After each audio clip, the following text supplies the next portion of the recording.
Hello everyone, and welcome to Old World. We are back with another tournament match.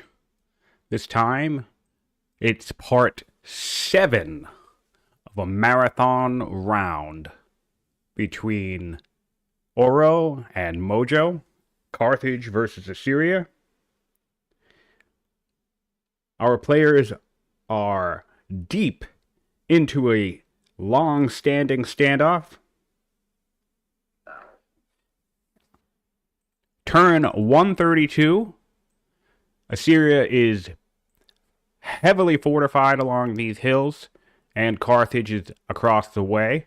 Onagers finally set up for Carthage, and they will be firing. They have been firing on this city for the last turn or so.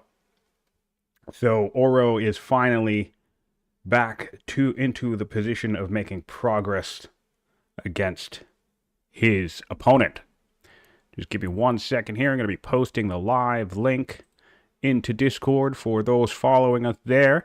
And in the meantime, if you are following us and watching this after the fact on YouTube, please give us a like, give us a subscribe, leave a comment. Check out the Mohawk channel for the full playlist of all the videos that have been recorded in the tournament so far. And hop on the Discord to check out the upcoming schedule so you can catch any of these tournament matches streamed live and you can join in on the commentary or ask any questions. We definitely appreciate everybody's involvement.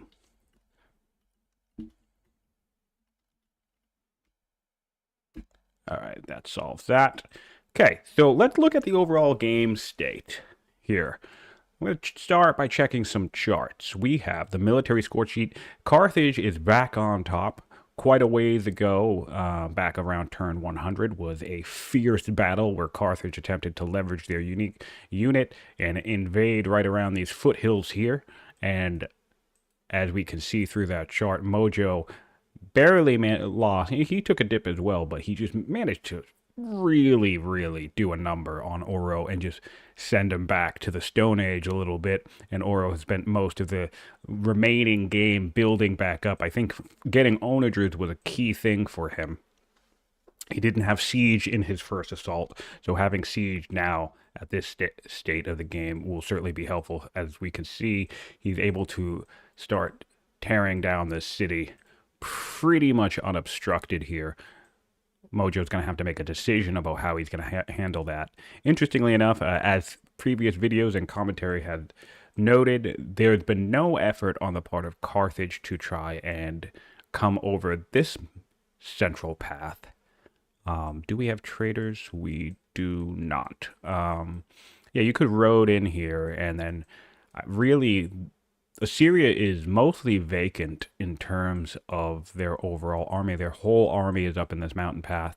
Lots of siege, lots of setup. So I feel like if you just did a quick lightning strike into this central area,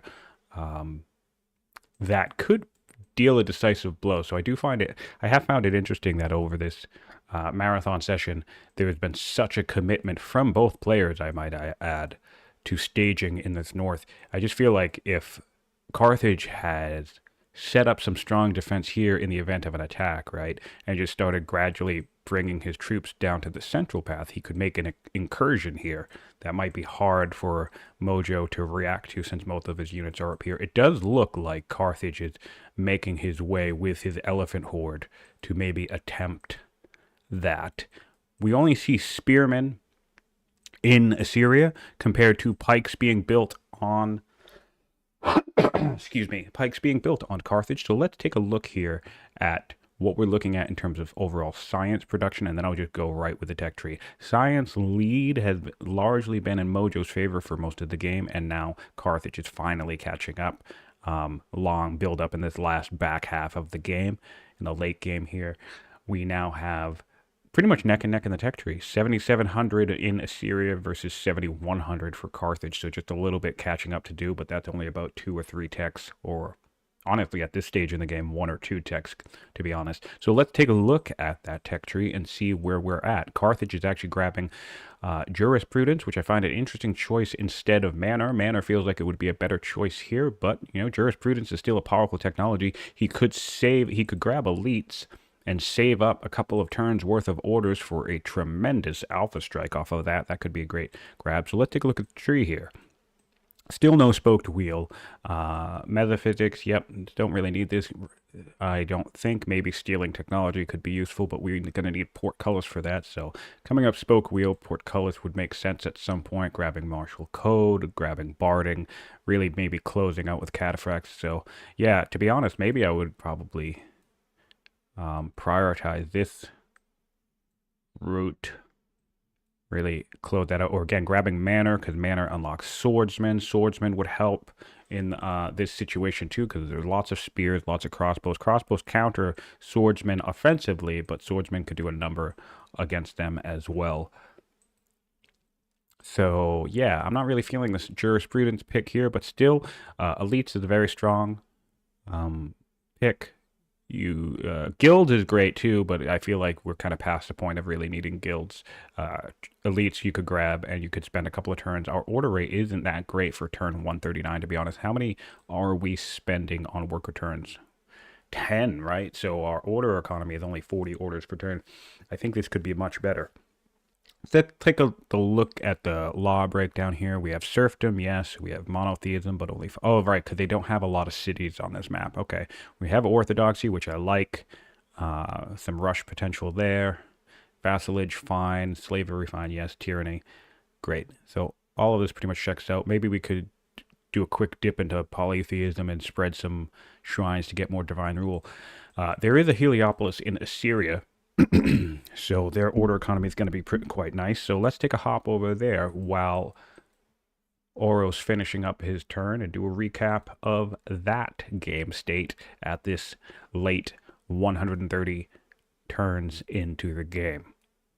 So again, the science rates are similar, and yep, as expected, 52 orders per turn for Assyria. So that combined with their order potential on kill could be a really tough nut for Carthage to crack. Really curious if he's going to try and break this line in the north, because of course I feel like if he wins that battle, of course, that would end the game for Carthage definitively. Conversely, I feel like if Carthage came in and lost this battle, I don't yet know that, depending on how much Carthage lost, I don't yet know that Mojo could capitalize a win off of that definitively. So Carthage overcoming this orders disparity is going to be quite interesting. And yeah, there's about 8 orders going for improvements. So it's about 60 orders to 40 right now in favor of Assyria. So let's take a look at where we are in the tech tree. We do have manor. We need battle line.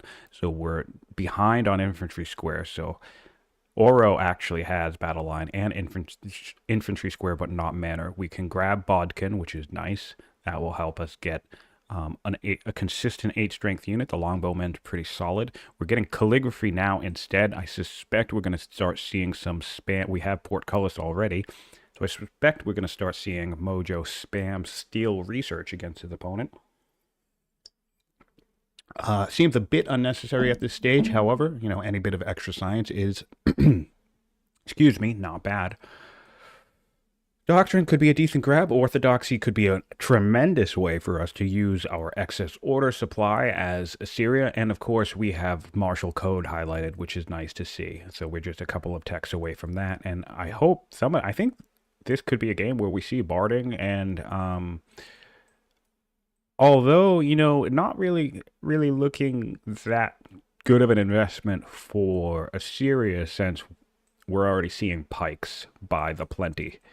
You know, there's several pikes in these lines, so you're probably going to be less inclined to bring in cataphracts to that.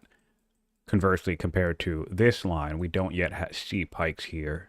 There are spears, which can be a little bit of a chore to deal with, even for cataphracts, but with a primarily siege defense and line, I feel like grabbing cataphracts would be much more beneficial for our Carthaginian friends.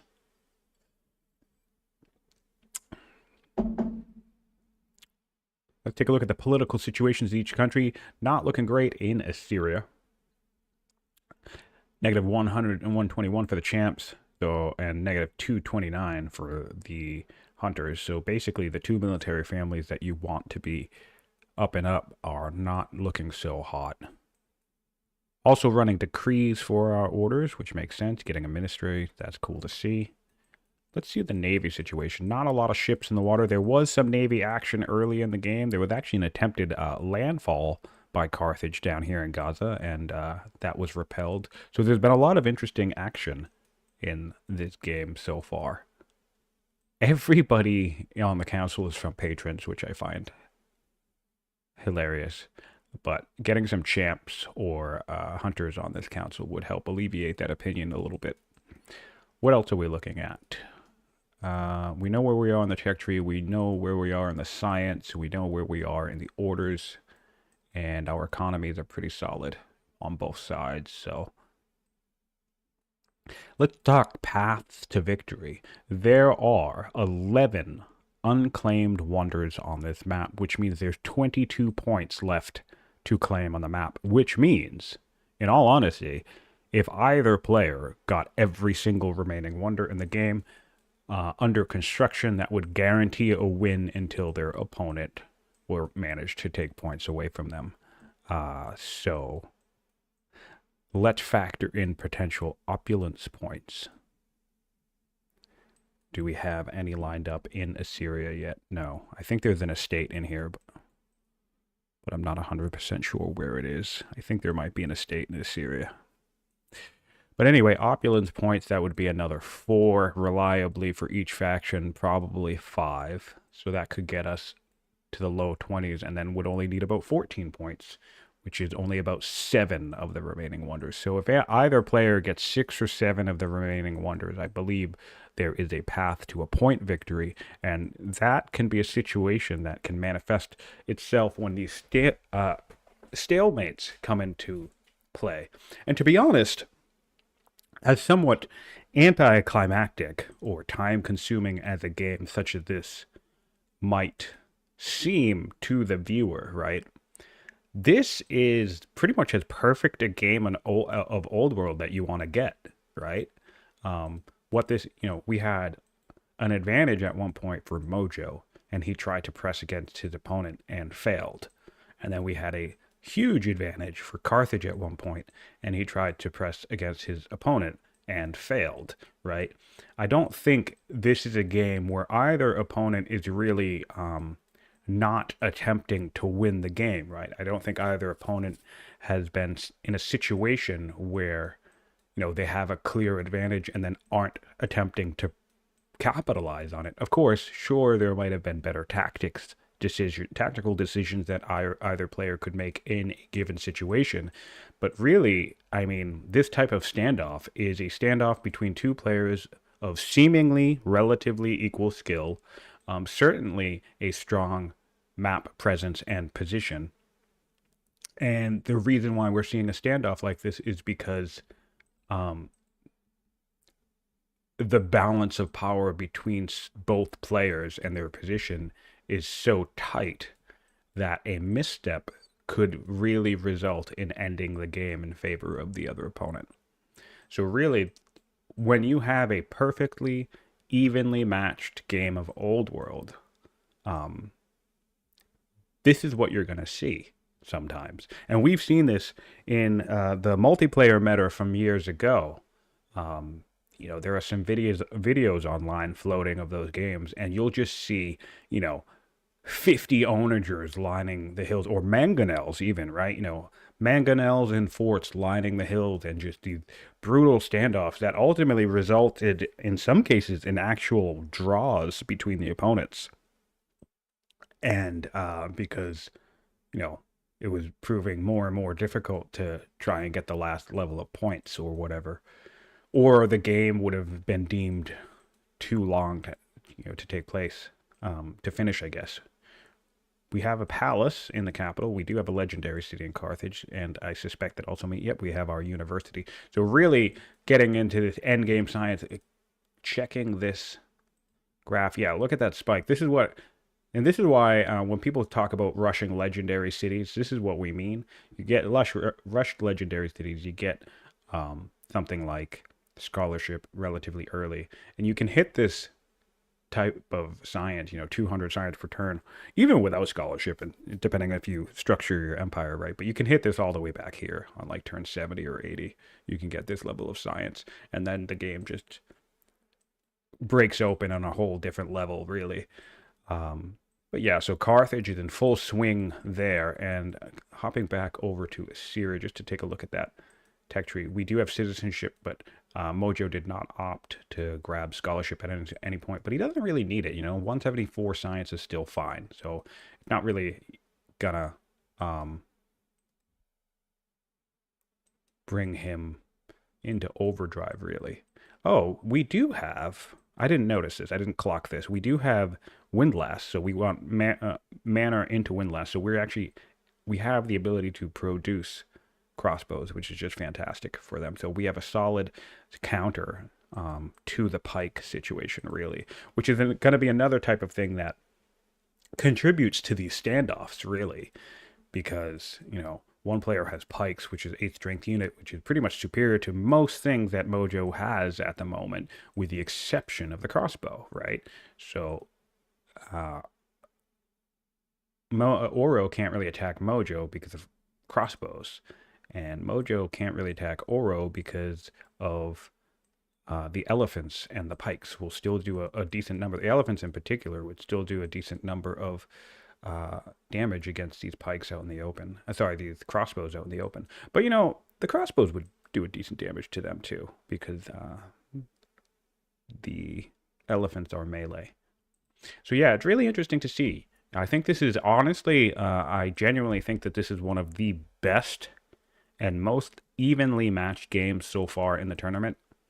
We have had some games that have dragged on longer, but I don't think those. I think to be honest, I think some of those matches were experience issues, and you have both players not really being too oriented around a fierce closing out of the game. So like there's some hesitancy about what level of power we need, to go to war with somebody, or how to tell when you have an advantage. And to be clear, that is an incredibly difficult thing to tell. Even I struggle with this. I mean, it's the number one most difficult thing to figure out, I think, in these type of multiplayer matches is when you're actually in a position to win. So that, of course, does come with good experience. But in this game, I honestly think this has come down to just a fierce battle of endurance between both players. Mojo trying to come in here and take this city, and Auro repelling him. And then clearly, Carthage settled this city, but Mojo was able to take this city from Carthage, but Carthage was able to stop the advance, and then Carthage was able to come back and launch a massive attack, which Mojo, I think if anything, that's where we're seeing the big experience breakdown in this match, is Mojo's long-term multiplayer experience. This is a devastating battle. I mean, look at this power differential. And this is just a devastating battle. So I think probably Mojo's experience. I watched this battle. I did not stream it, but I watched this battle. It was quite something to see. So I think Mojo's experience probably helped him and shined through there. I believe Auro is still relatively new to multiplayer games, but he's playing a fierce game. He's playing very well. And now we are squarely in the end game for real, with both players in decent positions. And yeah, so that's why you end up seeing these types of standoffs, because as both players get more developed and more entrenched, it becomes harder and harder to gain leverage against your opponent. Typically, when we see a situation swing wildly in one direction or the other, it's because somebody got a tech lead or some type of power spike like their unique unit, or maybe they just had they spent 60 turns building 40 military units while their opponent only has 15, right? So even if their opponent has the more advanced units, it's just so hard to overcome that advantage. But in this game, it's been very even. So now that we're all caught up, let's see where we're at. Oh, interesting. we're neglecting to get the 2 extra free siege towers. I find that fascinating. And we're also neglecting to get chain drive, which I find fascinating as well. I guess we don't need more military units. We're getting architecture. I guess the happiness boost and the cathedrals, and I suppose in some ways the baths, but I guess this would help with our current political situation. I did not check the political situation in Carthage, though. That's the last thing we need to catch up on. And Carthage is just doing fantastic. So this is probably not great for Mojo. It is a big 180 in terms of political opinion. And if we just get spoked wheel on Carthage, this will solve this problem pretty quickly, because these guys especially like having council members on the family. Okay. So yeah, that's not good news for Mojo. Yeah, things are just not great in Assyria right now. He should try to convert this. Both of these, actually, both of these guys need to get converted to Judaism. He does have a pleased oligarch, so that's one thing we want to watch out for on this turn. 57 orders, plenty of time. 90 civics, 900 civics, forgive me, and 200 civics per turn, so plenty of civics to devote to this. And yeah, no, I would like to see some more wonder construction if it can be afforded. It could be a risk due to the resources needed to keep developing. Oh, we have our first agent network as well from the Assyrians. So with portcullis on Mojo, that's going to start swinging the map vision advantage squarely in Mojo's favor, because Carthage has yet to get portcullis. So yeah, I would just like to see some conversions from our friendly guy. Do we have metaphysics as well? And we do, so we can also do it. So we can spend plenty of civics. We are doomed, though. Oh, that's going to bring our opinion down a little bit more because we're an orator. Who's coming up in the pipeline? We have an insane 11-year-old tactical student. So we'll very likely looking at a regency. That's probably not going to go well for Mojo. And we have had realistic mortality, I believe, was on. Yeah, it was. So we've had quite a dynasty in this game for the Assyrians. A couple of people lived to only acquire the new cognomen. These are probably regents, to be honest. So that's one of the reasons why the legitimacy is quite low, I suspect. We're going to have a couple more ambitions head down to legacy status. Let's take a look at the dynasty. Yeah, and we have a very long dynasty. 2 people, the new. 1, the unfortunate. Oh, that means we have negative cognomens on. Okay, so I was curious about this. I was curious if allow negative cognomens overrides competitive mode, because competitive mode disables the negative cognomens, as far as I'm aware. So it looks like if you turn this on, it will override this, because you should not be able to get the unfortunate, which is very cool, actually, that it happened. Thematically, I think that's cool. Gameplay wise, it's probably not the best, though. So yeah, interesting. And of course, that does decay the same way positive and negative legitimacy does as well. So yeah, both players, let's take a look at that. Overall legitimacy. Both players have been all across the map in terms of their legitimacy, and at turn 135, yeah, just a abysmal 70 legitimacy for both players. Can be tricky.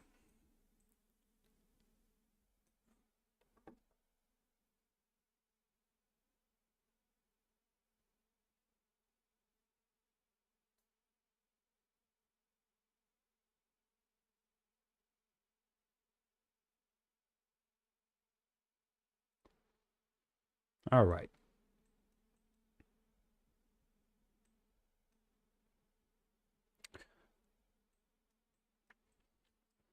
So the issue now, though, is that Carthage can keep hammering away on this against the sea. It's doing 3 hits per turn from these onagers, which is going to give them an extra 30 discontent.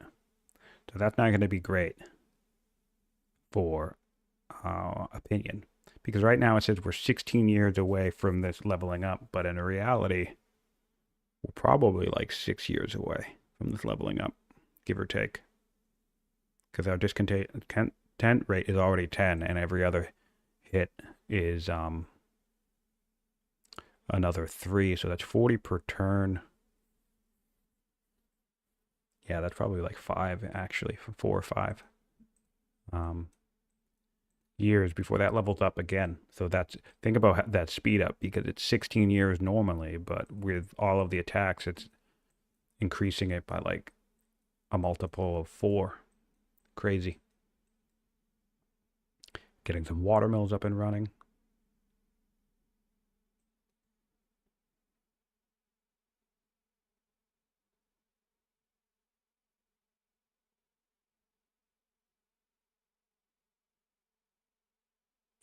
All right. 2 legendary cities in Carthage. So another reason why elites will be pretty solid, will help get us more orders. That's another thing contributing to our science. We now have another elder philosopher situation happening. We have a robust, warlike, bloodthirsty judge on the throne, compared to what was an eloquent, slothful tracker, naturalist, orator, but he is doomed, so he should be gone next turn.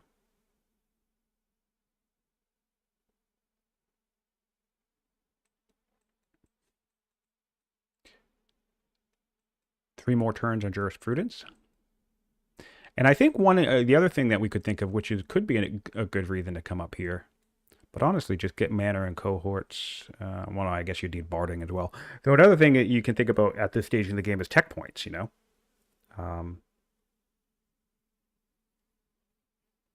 This is always a possibility to get more victory points from techs. Monetary reform, coin debasement could be nice.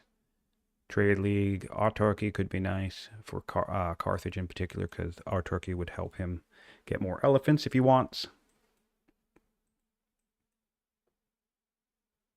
Now, Mojo can see all of this because of the agent network in here. We're mass spamming generals on Carthage. Let's take a look at our general setup. We have 9 eligible generals, which is nice. 5 of them are in the field. Plenty of great training income per turn, 250 training.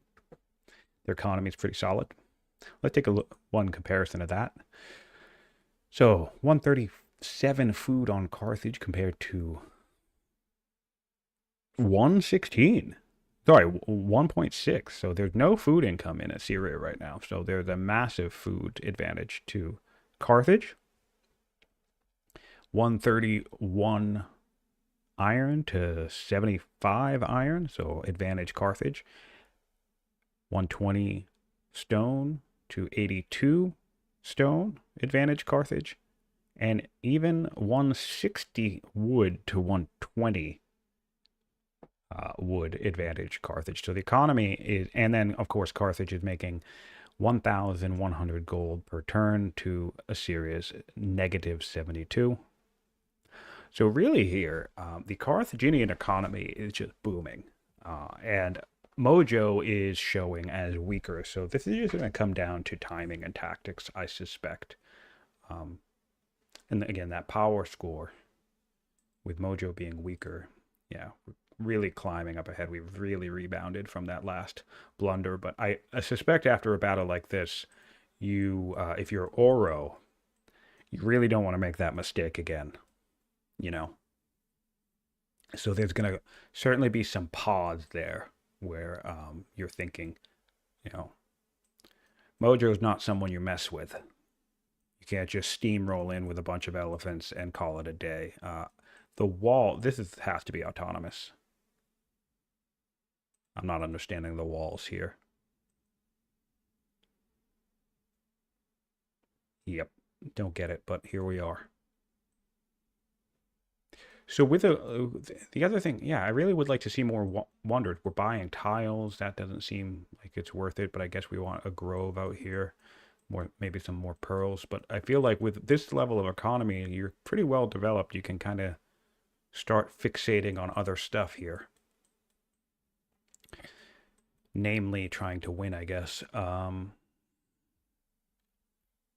I'd like to see some more resource conservation from the players, particularly Carthage, because I think they're the side of the map that can obviously afford it.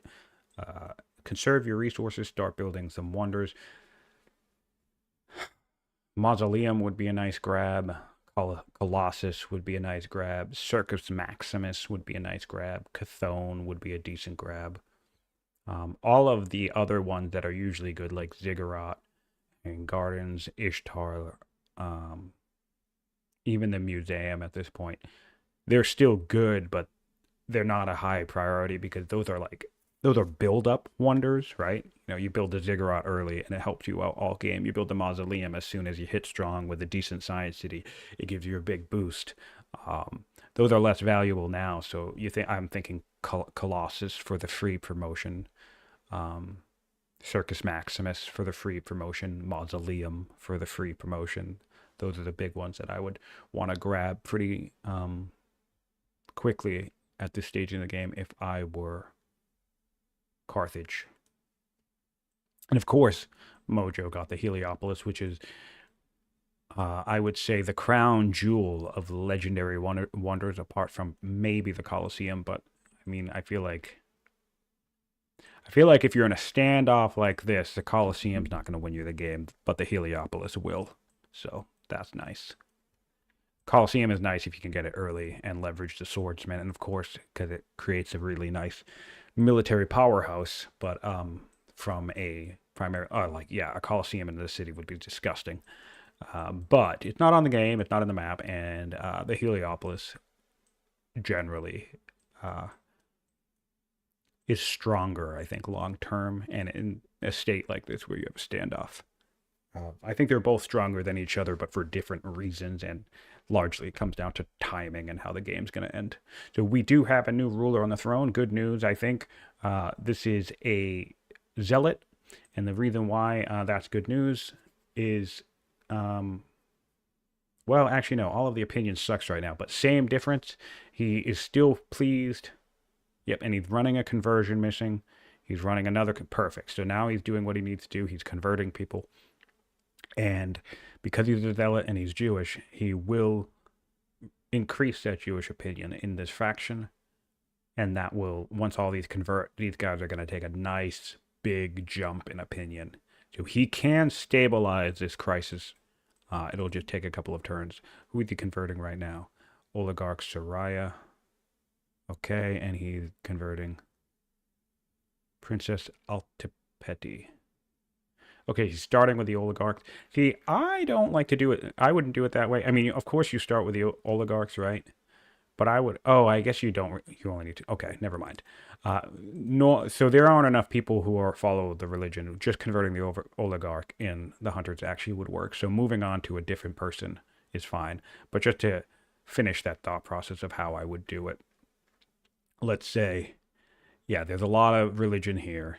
There's a lot of religion here. So focus all your conversions on one family first. So start with the oligarch, yes, because that's going to give you a pretty quick flip. And I do think he still made the correct decision here because just the oligarch will convert this. But let's say they were all filled with pagan people or whatever. You just pick one family, start with the oligarch, and then you start with somebody else.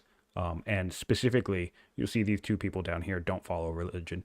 You start with people who follow the religion that you're trying to get out of. That way, it swings more and more in your favor each time. And I like to start with the younger people because we have someone who's 57 up here, right? So we're thinking in the time it takes me to convert this person and this person. Well, we can't convert her because she's the matriarch, but this person and this person, maybe this person dies. And I think if they're old enough, that can be a case to start with some of these people who don't yet have a religion. Like this guy's 28, and I think the next oldest person we can convert is 39. So I would convert the 39-year-old, but then as we get into the 50s, I get a little bit dubious about converting.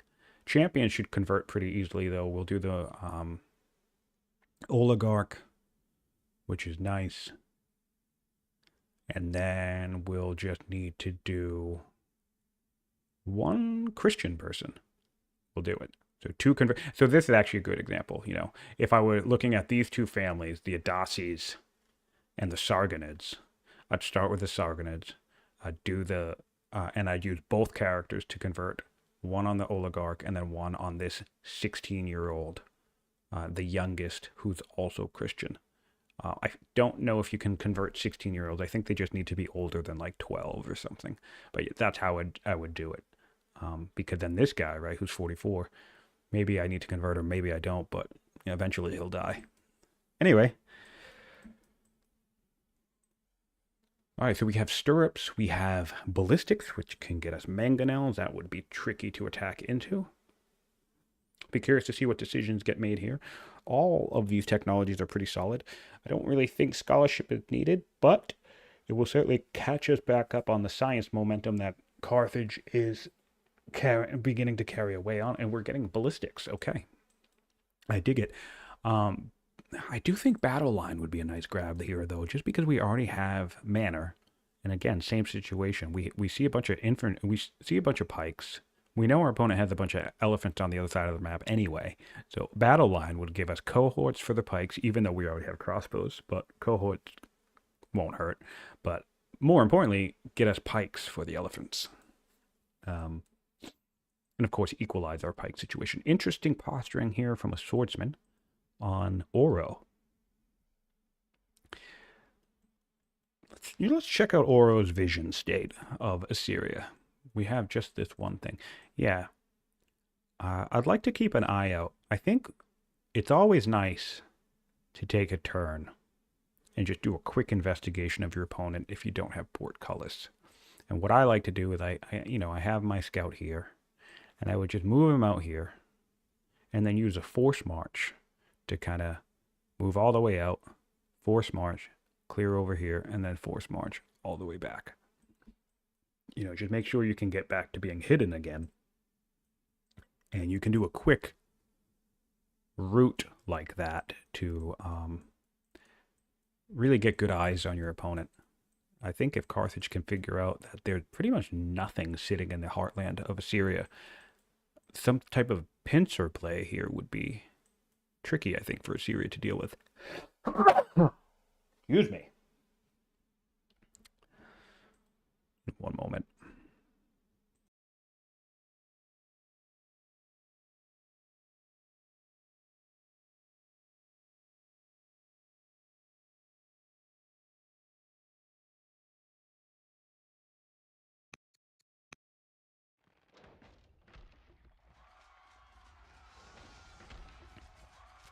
Taking more and more fire on the city here.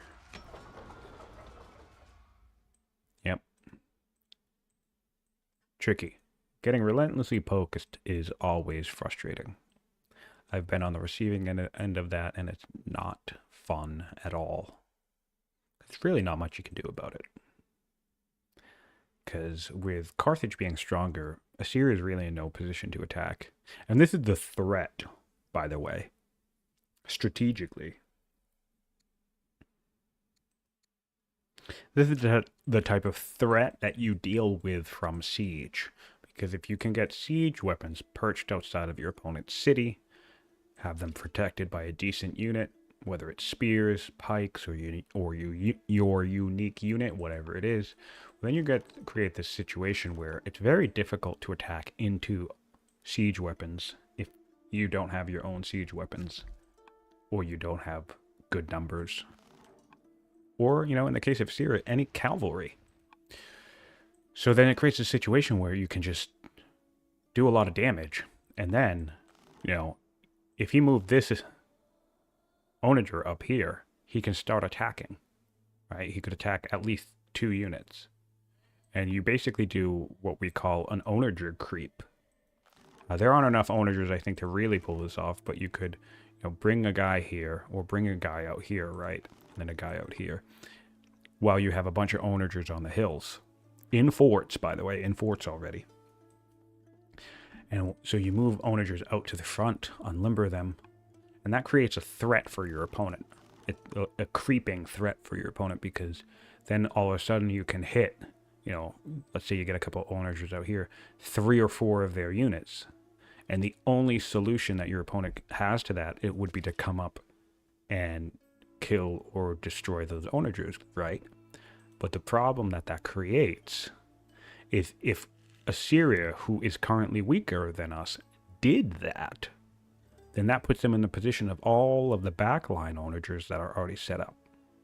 So it creates a weird situation where you either need to fully commit to being able to wipe out the siege situation, or you just need to say, well, I can't just take completely unmolested siege fire, so now I need to back up. But then once you do that, so let's say we put 6 onagers right here and we had 6 onagers in the back, right? Toss in a spear or 2 to prevent route chains, right? Well, if we do attack, and then all 6 of these onagers fire on whoever attacked, and you just make trades that way. But if the opponent retreats, well, then you take all 6 of these onagers and you move them up, and you don't move these onagers, right? And you create the same situation, and it creates a creeping effect where your opponent basically is forced to either start a fight that they don't want to fight, or effectively retreat themselves to death because they can't fight the tactical implications of an entirely entrenched line of siege in range of their units. Which, of course, that becomes more and more complicated because, as we can see right here, as I just mapped that out, this onager can fire on this spot. So really, in terms of entrenched warfare, the only thing that kind of counters that creeping onager effect is other onagers, which, for Assyria, is one of the values of grabbing ballistics, because eventually this onager will be able to fire 1 tile further. That doesn't actually put him in any range of harass. I think... Let's take a look here. Yeah, this onager will start being able to fire on those lines. And in fact, you could even put an onager back here, and it would be safe. I don't think it would be able to fire on anything, though. But yeah, so you do an upgrade into mangonels, and basically the first player to mangonels ends up creating the same type of risk of a potential creep situation where basically you have one opponent that can hit the other player, and the other player has no way of responding reliably. So definitely a tricky siege, or tricky to deal with. Of course, I think Carthage having decent mounted units and route potential is certainly an advantage here.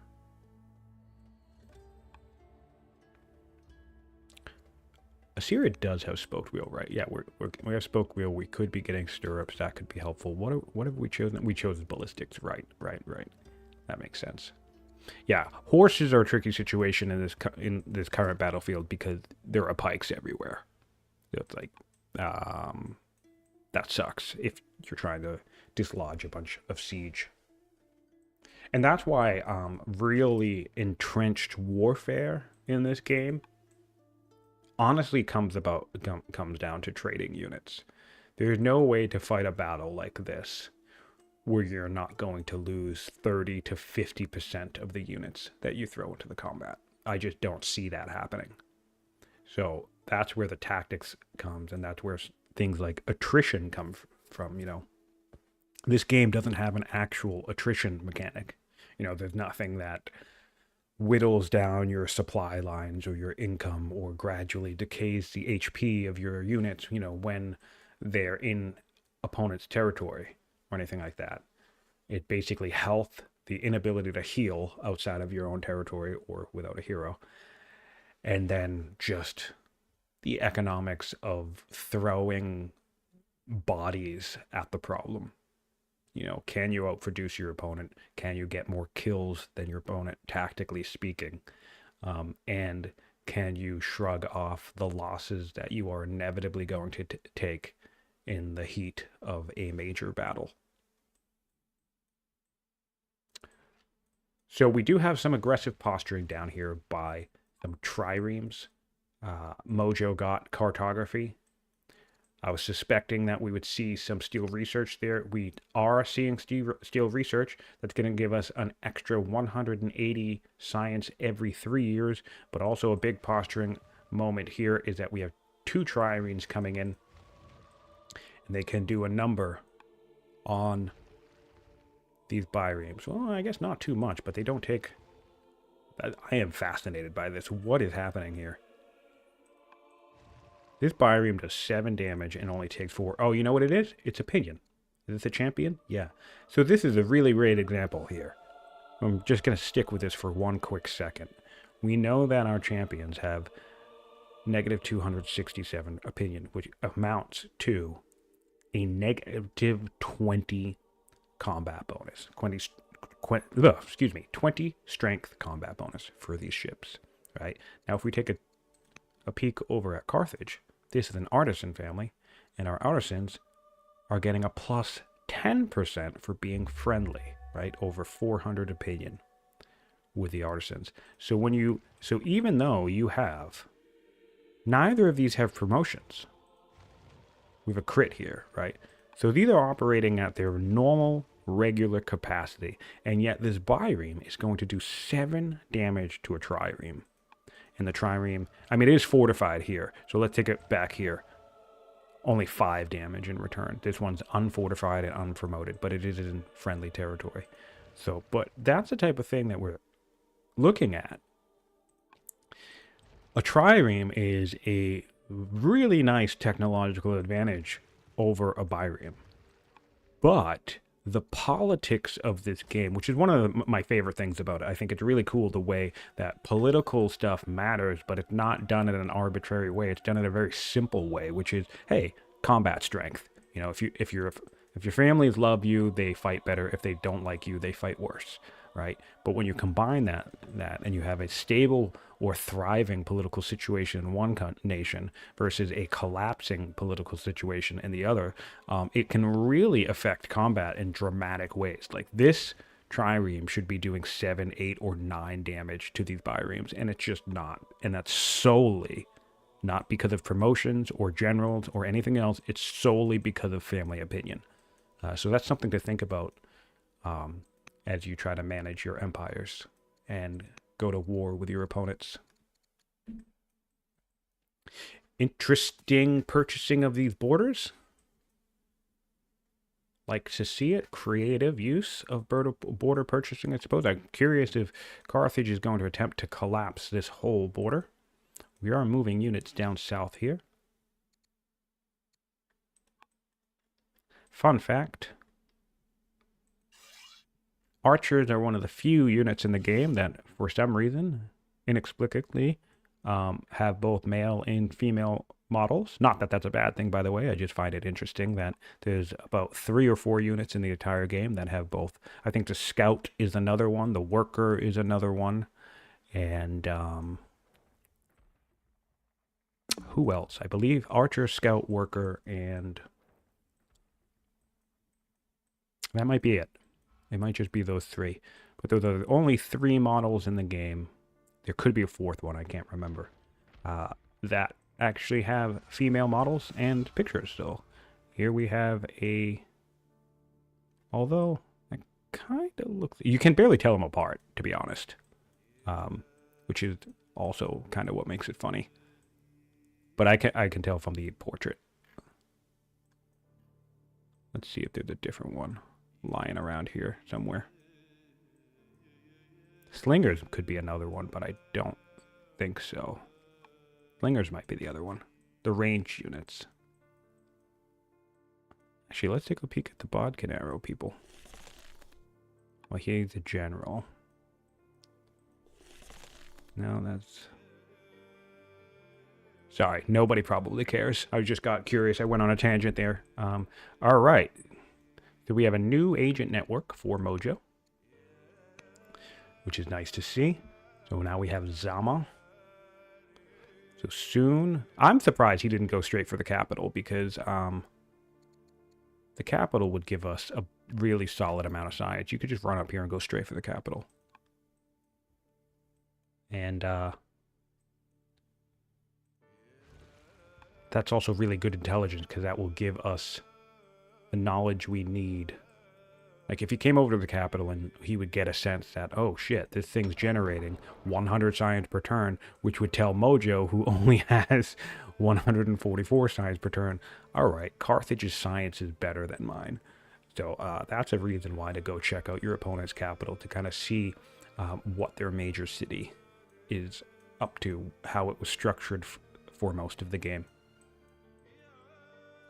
But I mean, he'll get there eventually. He'll get there in 4 turns. And I mean, there is a time limit, you know? Time victory is technically enabled. So if it's turn 138 now, if neither of these players can finish this game in the next 62 turns, then the victory will just default to whomever has the highest score, which is another reason why I'd like to see Carthage, rather than whatever. This is cool, but I really want to see Carthage spending its economy on wonders, because they already have a science lead, and they literally just need 16 points to win. That's 8 wonders. There are 8 wonders on the game, on the map right now, unclaimed.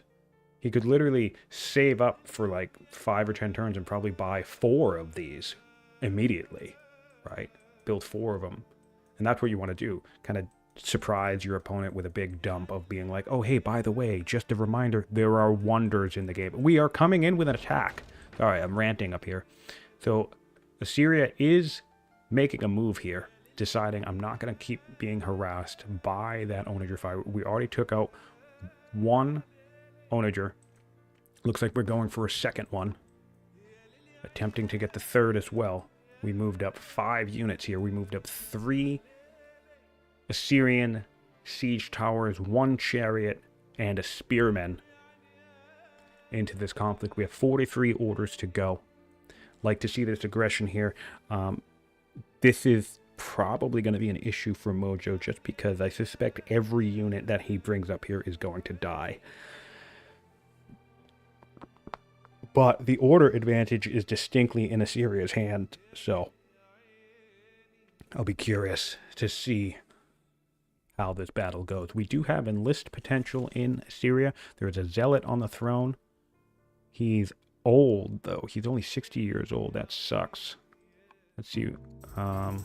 Okay. We got another legendary city. A capital just turned legendary. And here comes an elephant to panic this onager. Send him back into the woods, which is a bit unfortunate. Would like to be able to kill it, but at least he can't fire this turn, which is nice. We could kill it with our ruler, but that exposes our ruler. Could kill it with a camel archer. Good old-fashioned camel could come up and just give it a whack. Camel archer could also come kill this one. And we could also kill this one. Yep, so we're going to kill the bottom one with ourself, the ruler. That's second onager down. We are still in range of at least 1 onager fire. That is mounted up 2. There are 2 onagers set up back here. And this is kind of like a smaller version of what I was talking about when it comes to that onager creep, right? Since Mojo has made the decision to fire on... Oh, this is nice. Nice ballista play right here. That kills the onager and gets a nice good chunk of damage on this maceman. Yeah, but since we've moved up to take out these 3 onagers, we open ourselves up to the fire of 2 onagers. So take that ratio, right, and multiply and double it, right, or triple the backline.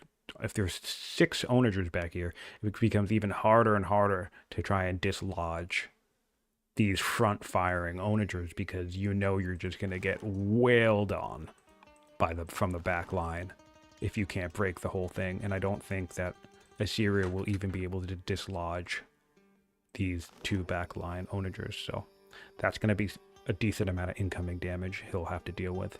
The rams are nice enough to try and counter some of the effects of that, though. It does look like Mojo is somewhat inexplicably here going all in. He could see that the writing is on the wall, in fairness. So maybe he's going to be kind enough to give us a lovely final stand. But, I mean, with ballistics coming down the pipeline, I probably would have just waited for that, even though it is a ways away, because then you do this, right? You do the exact same thing. You move up, do this. All of these are upgraded to mangonels, right? And you just move the mangonels up now that this onager fire has been reduced a bit. Put all your mangonels right here, and then all these mangonels can fire way deep into this back line.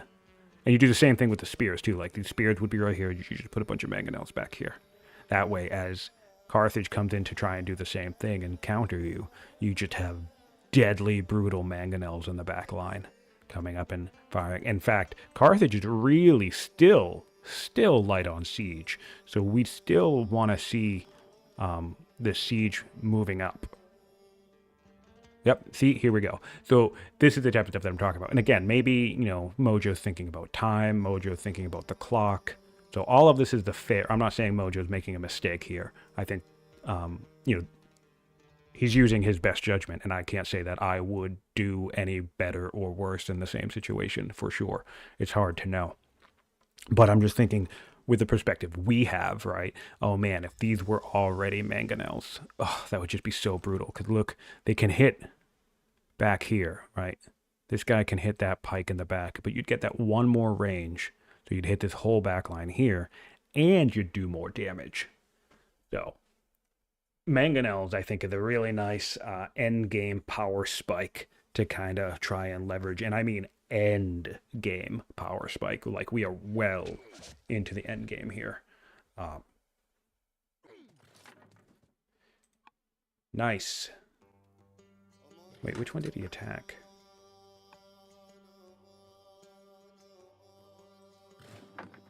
Oh, he ate that counter damage, I think.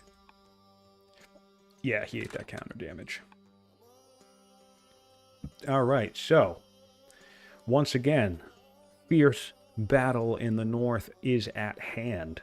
I like this positioning of spears down here, but really what we're going to run into an issue is that these pikemen are just going to eat these spears alive. So it's going to come down to, and really this is just so important to think about. This is a pikeman with no promotion against a spearman with no relevant promotion against infantry, right? And both have no generals. And this pikeman can come up and do a whopping 14 damage to the spear. And it would take a whopping, it would take 2 damage in response. Maybe 3 once we're out of friendly territory. We have a swordsman lined up. That must have been a mercenary swordsman, because I know we're not near swords on Carthage. Yeah, so that, and the swordsman's going to one-shot some of these spears. So that's a really, really shitty thing to have to, like, having an 8 strength unit is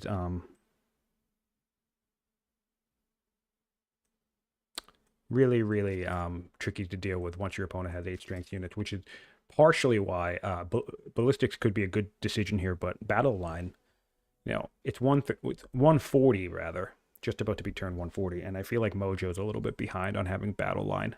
But again, it's been an intense game, so can't really fault the players. Both players have done very well.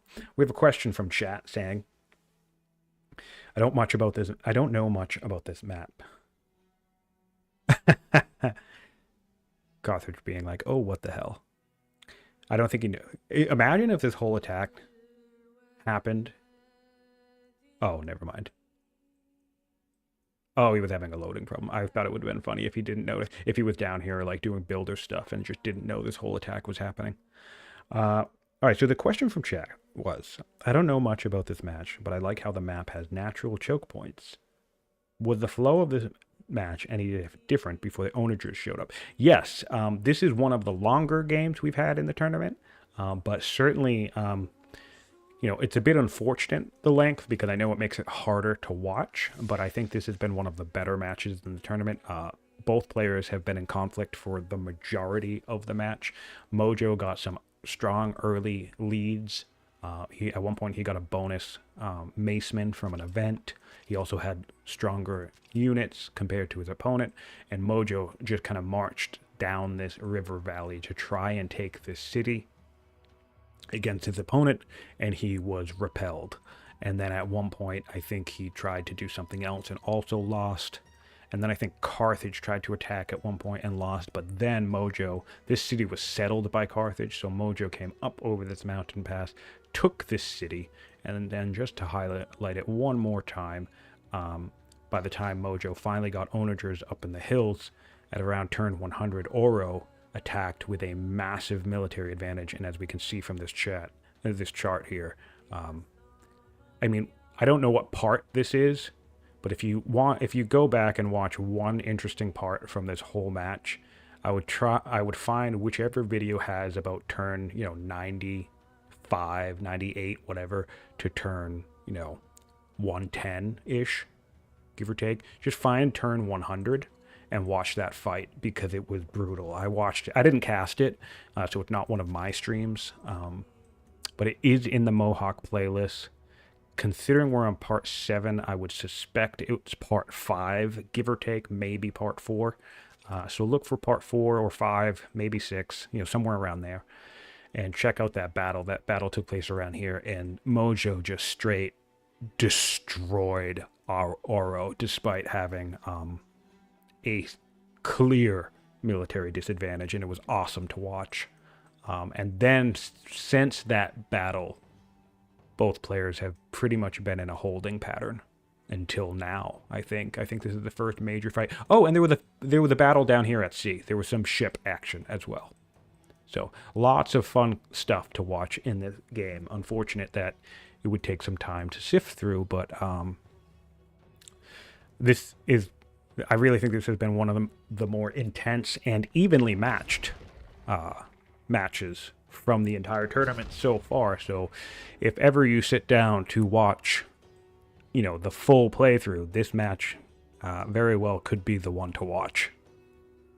There's a couple of other really good ones that are worth watching as well. All of the tournaments have been fun to watch, but this has been a really intense one. All right, so we have some kills already. 3 kills for the Carthage. We've fired our onagers. We've attacked with our pikes. So the chariot is down. The war elephant is down. And we've killed a spearmint as well.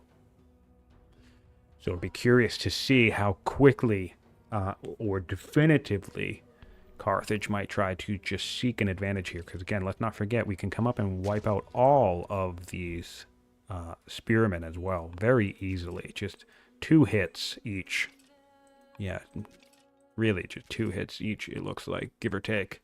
And we're coming in with a rout. Oh, we're coming in with an enlist. Interesting. Okay, I don't hate it. That thing will probably die.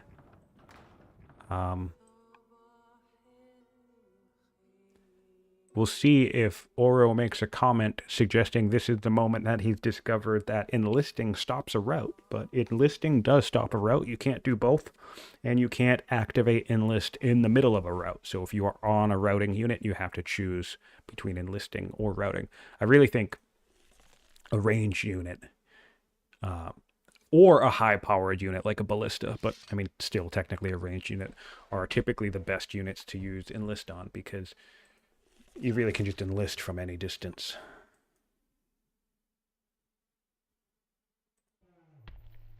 I mean, he still has lots of kill potential here. I'm surprised to see no flanking just yet. We've already spent 17 orders. I mean, I guess maybe we don't want to get units out in the open for these owners to fire on, but we're getting a rout. There we go. So we've lost 3 units. We've already taken 4 from our opponent. So things already not looking good for Mojo. And this is the type of stuff that I mean when it comes about attacking into onager lines. And this is the exact issue that Auro faced when he attacked his opponent. Auro had no siege whatsoever, and Mojo, with the weaker force, was pretty entrenched on this hillside over here with siege. And yeah, Auro just threw his entire army into a meat grinder, unfortunately. So it looks like, although, there's going to be some pretty intense onager fire in return from all of these Assyrian units. So we'll see if this siege setup is enough to give Mojo a definitive advantage. Really, really unfortunate that he didn't have the time, or decided that he didn't have the time. All right, we're getting another route. Siege tower falls, and we're disabling. Oh, we got another route. That was a full route. Whew. I think we just killed that at full health. I'm surprised we didn't try to move in something else. I suspect we could have gotten another route there, but that's fine. We do only have 7 orders left. Wow, we can panic this thing as well. Yeah, all right, so breaking, we've killed one. Oh, there goes another one. Yeah, I feel like this guy could have come up pretty easily. Okay, we're panicking the ballista, sending it back here. Oh, I love watching. We have the March of the Stompy Boys happening right now. Love the Stompy Boys. This is fantastic to see. Here comes another one. There, yeah, devastating. Yeah, honestly, with the level of movements we just pulled off... Oh, no, I guess the spears would have blocked us. But I'm wondering if we could have gotten... Oh, man, yeah. That's not going to be great for Mojo. Mojo's still much weaker, but that's going to be really, really bad news. And here we go. We're finally coming down here to take out these... this... spear. Big hits, yep. And... now the issue we are going to see for Mojo is all of his onagers are out of position. Mojo's main leverage as the weaker opponent was that his siege were entrenched in a hard-to-reach location. That's what won him his last battle. He will not, I do not believe he will be able to hold this position, especially after losing several siege. So he's going to have to back off, which means his onagers cannot fire, which is just, I mean, I think this is going to be a potential surrender from Mojo here. Of course, oh no, he's going for it. He's going for it. This is great to see. Okay, we get a crit. Okay. All right. He's going to see what he can do here. I mean, we do have crossbows, and crossbows will do a number on these elephants, and we do have spears too. So there are things we can do. We have a few ballista back here. Nice, we get a crit. Okay, do we have one more onager fire? We do. We enlisted a war elephant. Wild. That thing's just going to get exploded. It's right next to Pikes. We all right, I mean, it's fun to do, just to do it, I guess. But I mean, it also will, in fairness, it does cause your opponent to waste moves. So it's still funny to see an elephant get enlisted in the middle of 3 pikemen, nonetheless. But fine, it still gets your opponent to do stuff. So we lost 9 units last turn. Devastating. Carthage killed 9 Assyrian units. And remember, the first action of this battle, Assyria killed 3 units. So currently Carthage is up 6. We just killed 2 now. So it's 5-9 so far in favor of Carthage. And this is what I'm talking about, right? Like, even with Carthage doing well right now, they still lost 5 units. So when you're in a really intense battle like this, there's no way you're just going to lose units, right? You're just going to. So you have to factor that in. Fighting a battle is just as much making a decision of what units you're comfortable losing as it is what units you're trying to kill.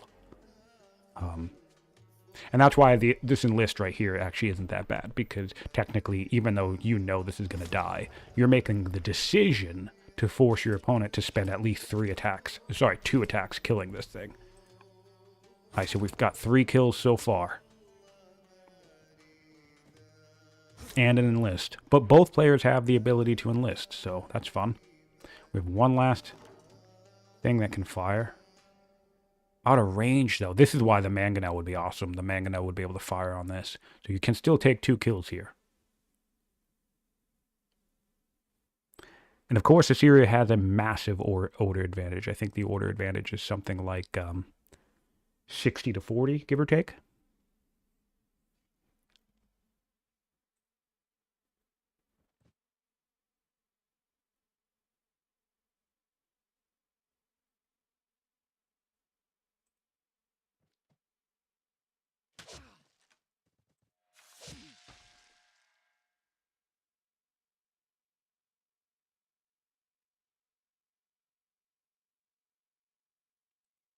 All right, we're coming up. Still trying to get more kills here. Interesting that we're not firing. We're running out of an opportunity to fire this onager on anything. Maybe we're deciding we want to move it up a little bit. Moving it up and repositioning it would not be bad. Give us good fire. We've now killed 4 units. Sorry, 5 units. 6 units. We started with 3, so now it's 9 and 9 to both players. We opened with 3 kills. Carthage responded with 9 kills.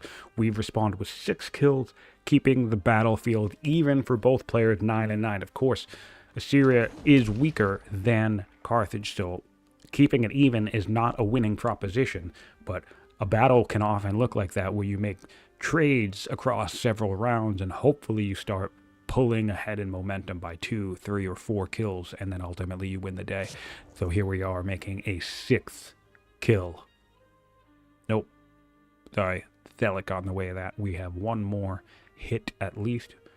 Plenty of orders to spend. 31 orders here. Plenty of units back here in the back line. We probably will kill another pike. So yeah, the orders are really going to come in here into here. And elephants are pretty far away, but they can move up. They can move up quite nicely. We've also, I was so zoomed into this top battle, I missed these 2 crossbows coming down and dealing with a pikeman. Okay, so we're now at 7 kills, which gives us 10 total in the overall battle. Coming up, getting another kill, well, about to, with this longbowman maybe. Or this, shit, can't do that. Pike. Yep, a spear and a longbow would do it. We also have, a spear and a chariot will do it. So that's cool. Yep, spear. Oh, we opted for the longbow. Oh, wait, this guy already attacked. My bad. I didn't see that. I didn't notice that already attacked. Never mind, never mind. He's doing fine. We can come up with a crossbow if we want. We can come down with a crossbow. 2 more crossbows down here. We'll get a kill. Oh, yeah, we can kill another pike. We're at 8 kills so far for this round. Amazing, amazing fight. Nice tactics from Mojo. Nice response from Auro. Let's take a look at this production here real quick. We have 2-turn pikemans coming out, though, so that's going to be brutal to deal with.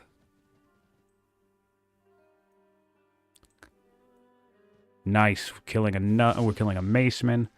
That's the 9th kill for this turn. So we have come back. We've taken an even amount of kills with our opponent here. Good on Mojo. Look at me. I was all like, oh, Mojo's going to have to retreat. No, he doesn't. He's doing fine. He's murdering his opponent. The power scales have just tipped to similar, I should add. Just a few turns ago, Mojo was in fact weaker. We're coming up. We're getting a nice crit. Assyria doing Assyria things. Getting a crit. Do we have anything nearby? Any longbows nearby? That can get us that as a kill. Would love that as a kill. Doesn't look like it. What about this guy? Can we force march? We can force march this chariot in. Let's see it. I would trade an African elephant. There it is. Nice job, Mojo. Nice. Really nice job. Okay, yeah. I'd make that trade any... Look, this pikeman's going to explode that chariot, but that's fine. I don't care. Whatever. I got an African elephant, and African elephants are the big threat to me right now and my composition, so that is a trade well worth it. Nice to see that move. Good job, Mojo. All right, coming up with the more spears. Running out of orders, though. Maybe get this... Yep, this guy, bring him up into the position. Nice to see. And, yeah, come back with some more crossbows. What's the comparison? We have... Oh, nice. We have 2 to 1 turn crossbows. So this is basically we're getting pikes versus crossbows here, and I think Assyria wins that fight, to be honest. So Mojo is looking in a strong position here. This is really great. I mean, there's only 2 onagers in Carthage that are set up, so they're definitely going to do a number, and we're going to be, looking at some potential strong routing here. So we'll see how Auro takes this fight. And Manor's coming up, which will be nice because that can give us conscripts if we need them from any workers lying around. But more importantly, it gets us even closer to some longbows of our own, cohorts if we want. Ballistics would be a good grab. All right, let's see what's happening down south. Anything? Nothing really happening down south. All right, let's take a peek up north. So in total, Assyria opened with 3 kills. Carthage responded with 9.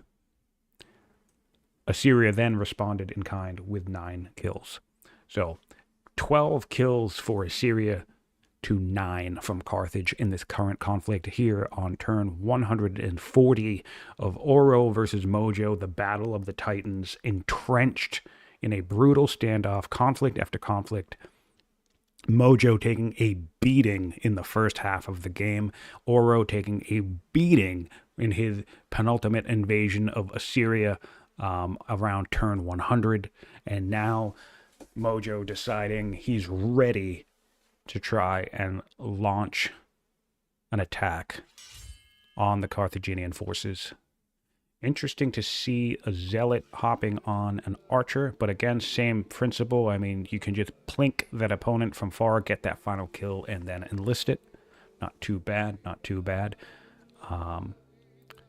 The issue we're going to see here is that we have a 62-year-old zealot in Assyria versus a 38-year-old zealot in Carthage. Let's take a look at. In fact, this zealot might be a region, right? No. And our daughter is, our heir is a hero. Let's find out where you are. Our heir is right here. So we have a hidden launch offensive at our disposal when we have it. We do not have the training. But we do have 222 training per turn. So once this training extends over 100, Mojo will have the distinct ability, as long as his ruler remains alive, to abdicate into this hero and then launch offensive almost by surprise on his opponent. It's very hard to track the heirs and what they're going to do. All right, we have pikes making their move. Yeah, all of these mounted units are just going to go down. I'm curious. I want to take a peek at the civics in Assyria right now. There is enough for another launch offensive. Not launch offensive, forgive me. Enlist next turn. I'm getting ahead of myself. Now I'm anticipating a launch offensive from Mojo. And specifically a surprise one. I would love to see that. I don't think we've seen an abdication move in this tournament yet.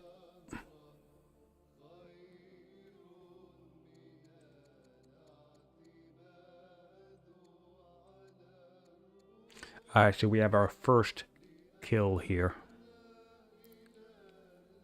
No. Oh, Mojo got 10 kills, so it's 13 kills to 9.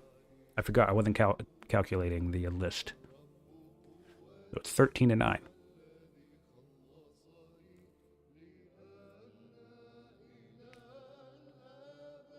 Auro taking some time planning out his attacks here.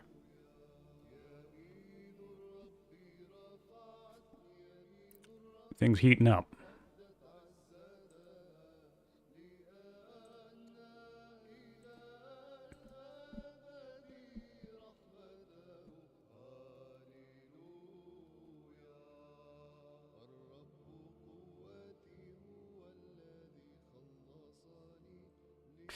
All right.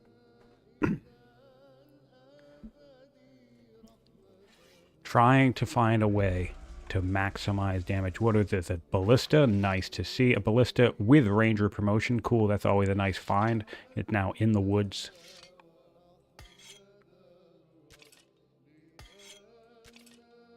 I suspect he'll be able to kill this crossbow with ease. He's got enough firepower in the region. He's got a mace. He has a pike. He has a siege. I think that does enough on its own, but once he kills this horse, Something else will be able to move up. I believe this mace could move up. Yeah, he's got plenty to kill a crossbow if he wishes. Really, the crucial decision he makes in this part is going to be decide where he sends his onager fire. Very tricky to decide if you want to just take a kill or you want to maximize the spread of damage. I don't think he should fire directly on either of these units because these pikes can just obliterate them in one hit, so you want to fire further back. You could focus fire one thing, or you could kind of like come up here, do a bunch of AoE, and then come down here, do a bunch of AoE, something like that. Tricky. I think an issue for Assyria is going to be that they're running out of spears. But fortunately, I mean, there's not that many elephants. All right, we have our first onager fire. And looks like we did go back here.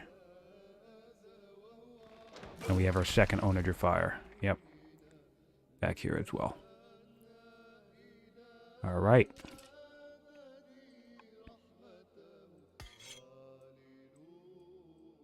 The zealot ruler has been reassigned to this archer. Yeah, I called that out already.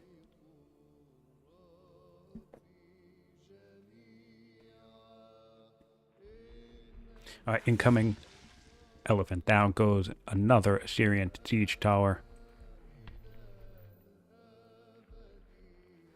I wonder if he's going to try and go for a rout on this. He really doesn't have to. He can just kill it with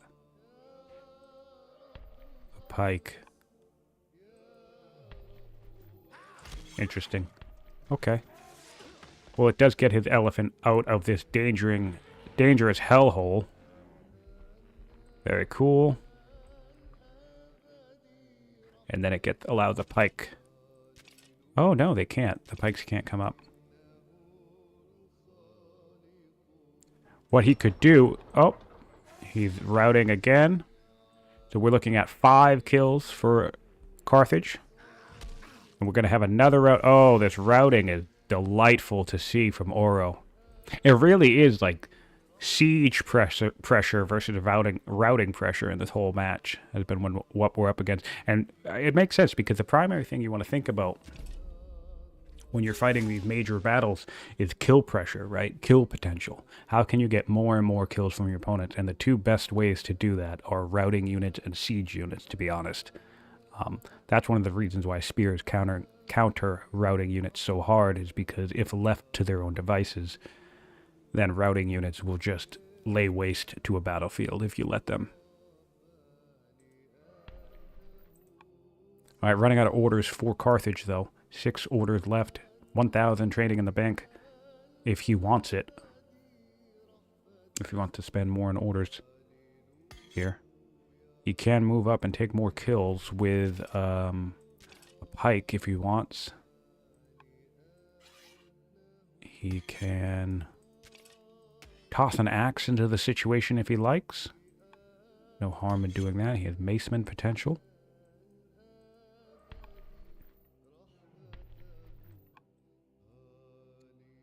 Mojo is back to being weaker, so they're right on that threshold here. Okay, coming up with a maceman to strike into this crossbow. Another maceman coming up. Interesting, interesting. I think we gave up kill potential. Oh, no, we're routing. Forgive me. Yep, so that gives us another route. Nice math on Auro's part. And he's taking a whack at this crossbow and knocking him back. Okay, so we have no orders left. We have 9 training. We're buying more training. So I suspect he's going to go for a kill here on the spear. With maybe bringing up a pike to make that happen. Or again, he could sacrifice an axe. Think about it in the sense as I've been describing it tactically across these games. It's also about deciding what units you want to lose. So if you're looking to get one more kill here, just bring up this axe. No reason not to bring up this axe. Take out a spear. And then your opponent's forced to kill this axe if they want to get in here and kill better stuff. So that's a trade that you can make. That's something you can think about. Looks like we aren't purchasing any more orders, though, on Carthage. So we've taken 8 kills this round.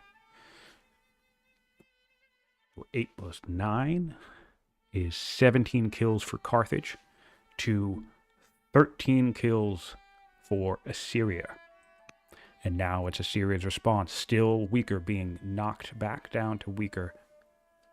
But we'll see, with their siege lines set up, if they're willing to keep answering the threat. They have a ballista coming out in 4 turns. They can rush it if they want. They have a zealot. They can rush it with... Oh, they're just shy of the training. And they might want to stockpile it for the potential launch offensive. But they also have their crossbows coming out in 2 turns. So they have lots of reinforcement potential nearby. We have a ballista being rushed down here in Carthage. That's really nice to see for Carthage. That will do a great deal of damage to these units. Nice to see him reacting in terms of grabbing the type of kill potential we need in this fight. There's lots of infantry in this fight. Plenty of it is not routable, so siege is a very strong response to this. Of course, we can build 1-turn crossbows back here, or it's going to be every 2 or 3 turns. And of course, we have crossbows pillaging shit, because that's annoying. The political situation, has stabilized. That's probably what might have spurred on this attack. Finally, a stable political situation in Assyria enabled him to not get walloped by family opinion damage. Let's take a quick check at the condition in Carthage. Still very happy in Carthage. So, nice to see.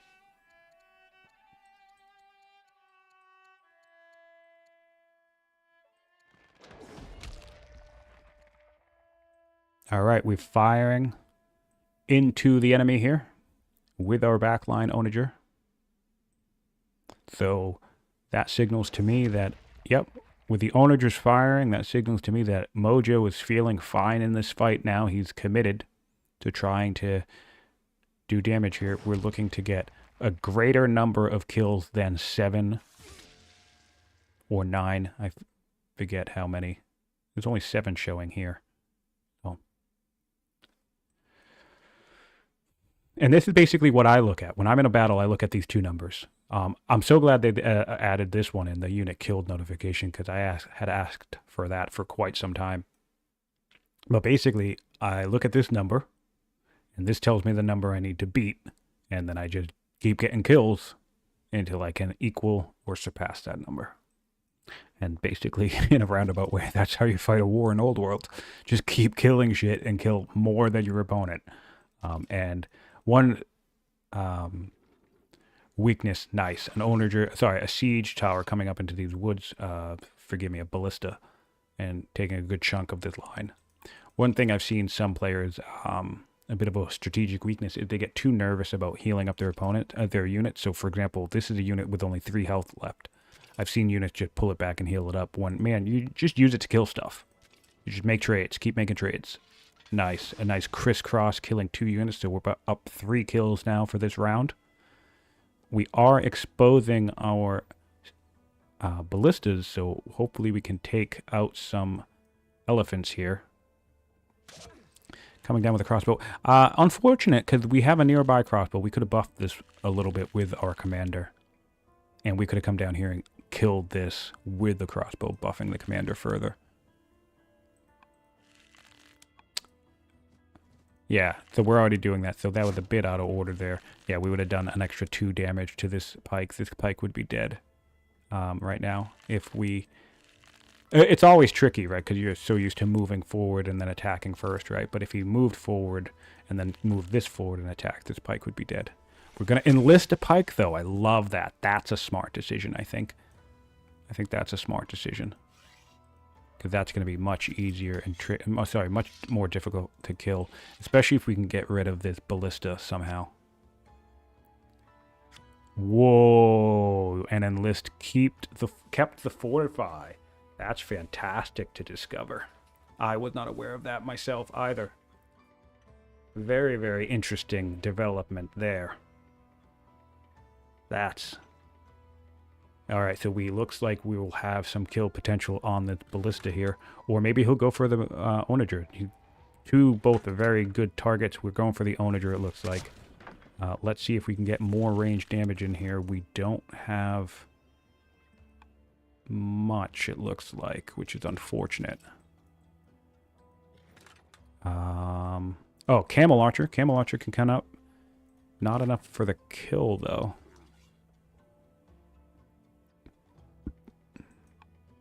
Ooh, we got a crit, so now we can. Nice. Bring in the camel, buddy. Send in the camels. Really, really great to see. This camel has to be seeing some more action. Get it done, camel. There it is, camel. Camel to forest. I feel like it's a chest. Camel to forest. Takes onager. Great. Cool. Lovely tactics here. Back to similar. Crossing that threshold once more. We're at 4 kills here, though. We need 3 more to have a really strong round, though. If we don't get 3 more, the battle overall will be more or less evened out in terms of total kill pressure and potential. We have 34 orders, though. Dear God. So, I mean, there's plenty of opportunities to get more kills. I think we're fighting at double orders right now. I think Carthage has Carthage has 42 orders per turn versus Assyria's 61 plus every kill they take is an extra 2 orders. So basically, an attack move that gets a kill pays for itself. Every attack move that gets a kill will pay for itself.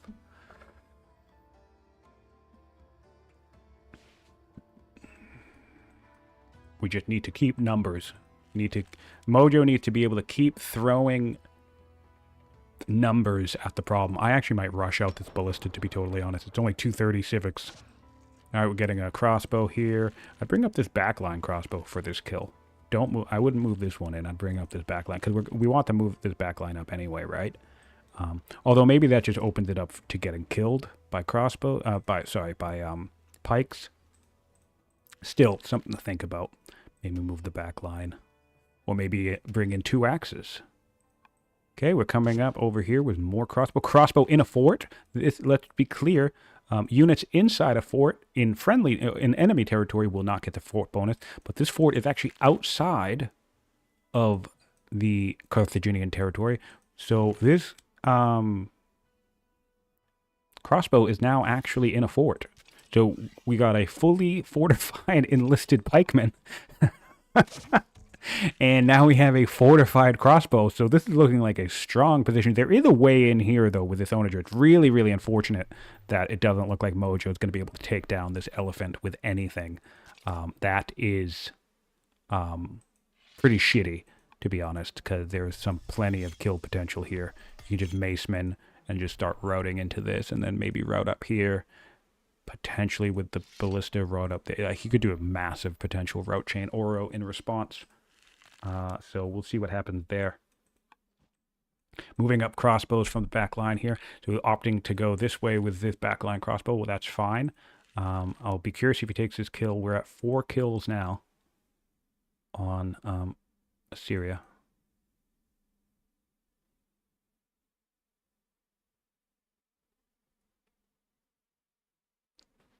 Looking great here. Looking great. Definitely looking a lot better for Mojo than I would have expected, to be totally honest. But really, I really think, if anything, I think this match is demonstrating 2 things. A, Auro's skill as a player in empire building and management, and honestly just kind of keeping cool. He endured a couple of assaults from Mojo. He also had that devastating defeat in the mid game from Mojo, and has just been trucking along, and he now has a fantastic running economy and great science and all that good stuff. So Auro has played exceptionally well.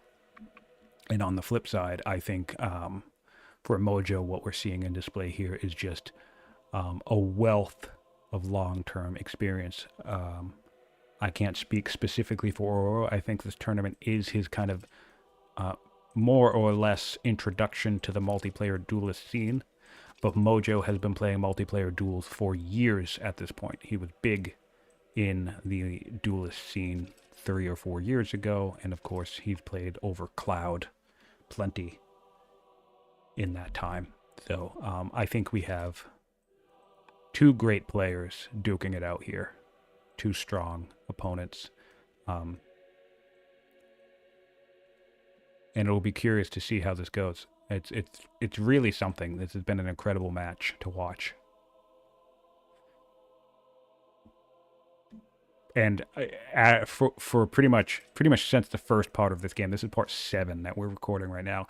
I couldn't tell you in either direction who would win this match. I had no sense of who would take the field and win the day.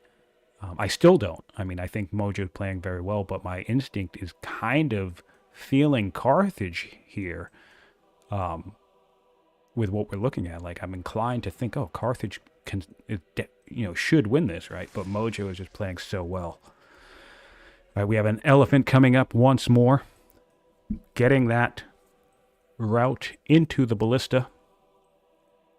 We do have a enlist on the table if we want it. I suspect we'll see a crossbow getting enlisted at some point. The unfortunate thing with this, we'll really need to get it super low to be able to enlist. All right, there is a ballista in the back line. Coming up, doing a number on that fortified pikeman, opting to not get whacked with that fortified counterattack. I like to see it. He might not have no choice here, though. He doesn't. Oh, there that, and I love that he's keeping this swordsman tucked away in the back line. That might end up being a bit of a surprise for Mojo. Let's take a quick look at the vision we have on Mojo then. Oh, wow, just out of sight, too. He established a network here, but never put an agent in the city. I'd like to start seeing Mojo, with his income, running treachery missions against these cities, because that'll reduce their ability to reinforce. That's why you also need an agent network up here or in the capital. Just spam treachery indefinitely for as long as your economy can hold it. That can be useful. That prevents rushing out. We saw somebody rush a ballista out down here. In fact, this is the ballista right here.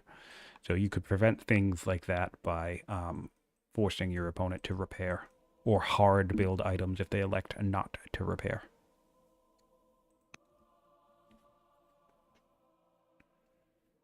All right, the other ballista has attacked. So basically, I think Auro's trying to figure out, how can I route this so that I can route this, so that I can then route this.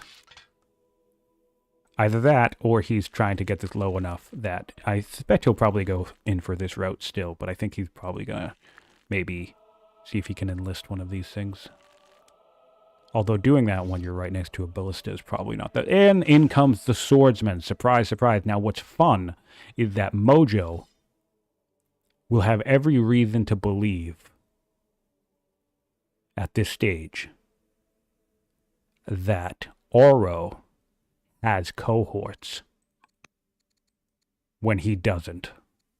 So this could deal a psychological blow to Mojo, because this is a mercenary swordsman unit. It's not from the Colosseum. It's not from cohorts. But apart from that mercenary event, there's no other way to get swordsmen, right? So, seeing this could spook you into thinking, oh shit, my opponent has swordsmen now. I'll be deeply curious to see how Mojo reacts here. Let's take a look. So far, we've only taken 2 kills, though. So kill potential is still heavily in favor. Not kill potential, but total kills. Well, I guess it's evened out now. I've lost track, and I'm not going to bother to try and recap all of it. But I guess in the last round, Syria didn't get up to the full total of their opponent, but they were up in total overall. So if Carthage can't get a full 4 kills, I think they'll still remain about even. In terms of overall kill pressure. Getting spoked wheel now, which will be useful. Mostly for the council seat, I think, to boost opinions on, what is it, our states? Yeah, our states need a boost, but they're doing fine.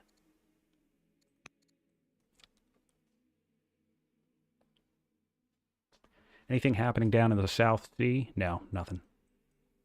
And now, look, these triremes, now that political situation, by the way, is much better. See how that swapped back and forth? If you saw me go over it earlier, now the biremes are doing 4, and it's the triremes that are doing 7, all because the opinion in Assyria stabilized.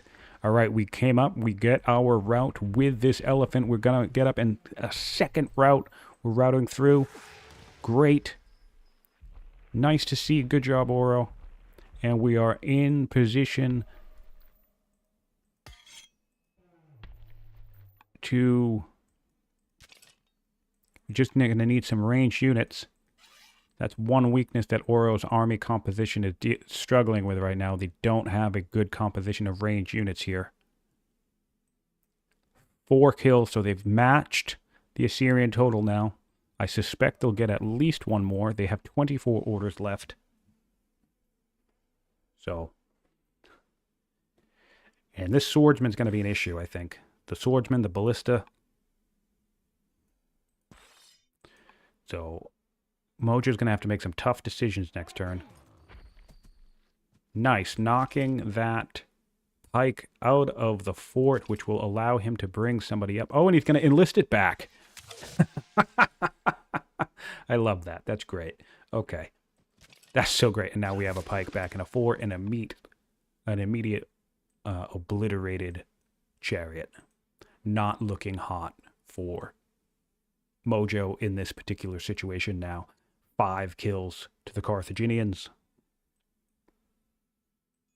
And they've basically been trading a unit back and forth every round. But the enlist pressure is going to remain in Carthage's favor.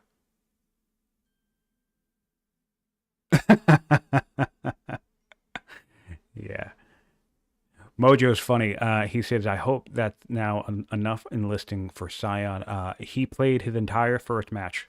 Mojo did.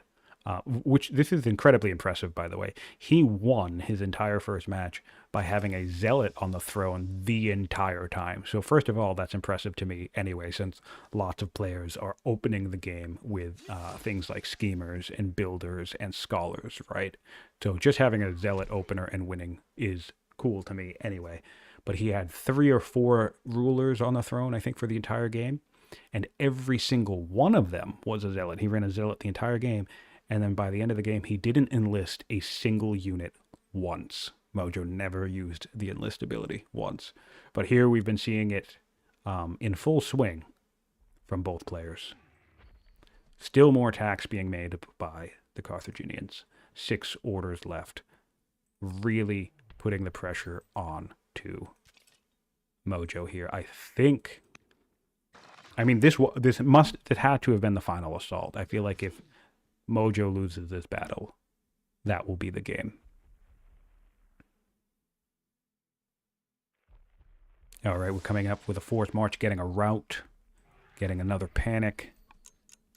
And we have 700 training, so we can come up and get 1 more kill here, I think. We just need an elephant. Yep. Well, there it is. Here it comes.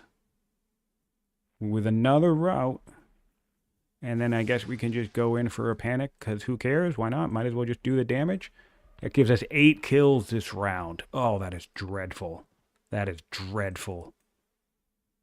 I think this is it, guys. I think we finally did it. I think we've made it to the end. We'll see what Mojo has left in the tank. We have a 2-turn ballista, and those are the units we need now. We have a 3-turn ballista. Yep. Auro is in the zone. He knows that I'm looking at a bunch of spears, which are annoying. I can't use my fancy route trick. So I have my pikes, which will blow him up. I have my swordsmen, which will blow him up. Yeah, I think this is the end of days for the impressive and mighty Assyrian Empire. And it cannot be stated enough, if this game concludes here, how well Mojo has played this game. And of course, both players' endurance. They've played this game over 2 or 3 weeks, maybe even 4 weeks, to be honest. I forget when it started. Several sessions, 1 to 2 hours each session. And I must suspect we're getting a nice outpouring of crossbows in the back line. And thankfully, I mean, look at this force march potential.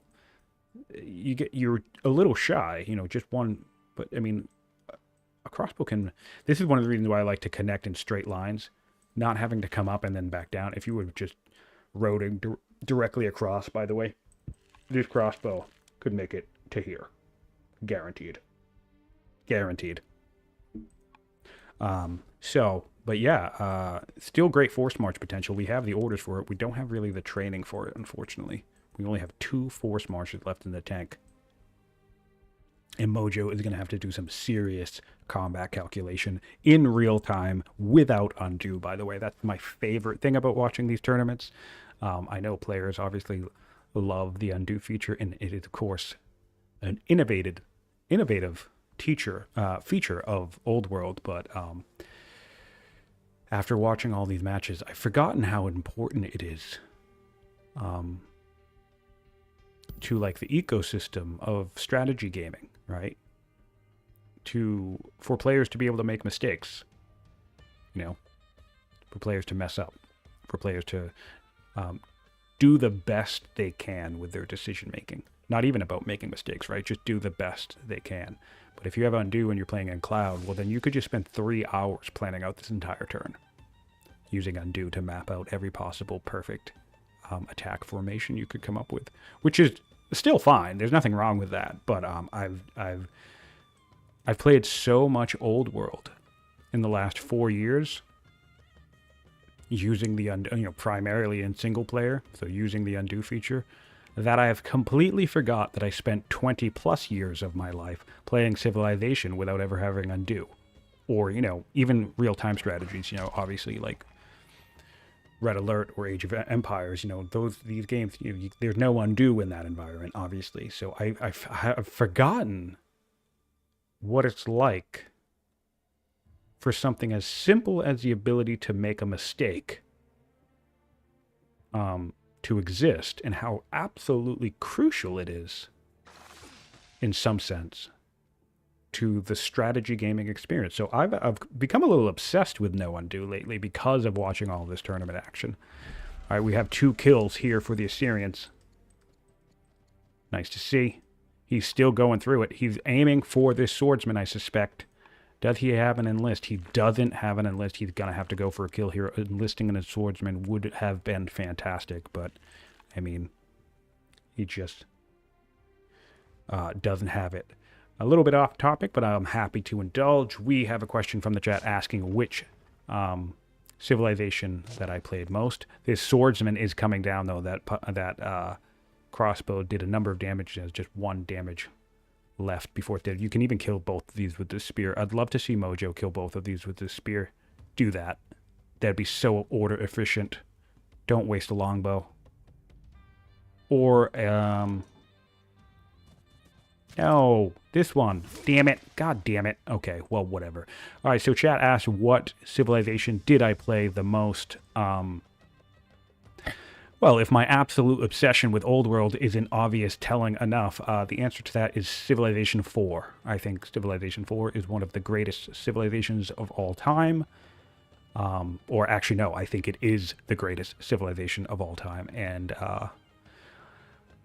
as much as you might expect from a lot of people who kind of grew up and really sank their teeth into Civ 4, the love of the game and the franchise began dropping off past that one.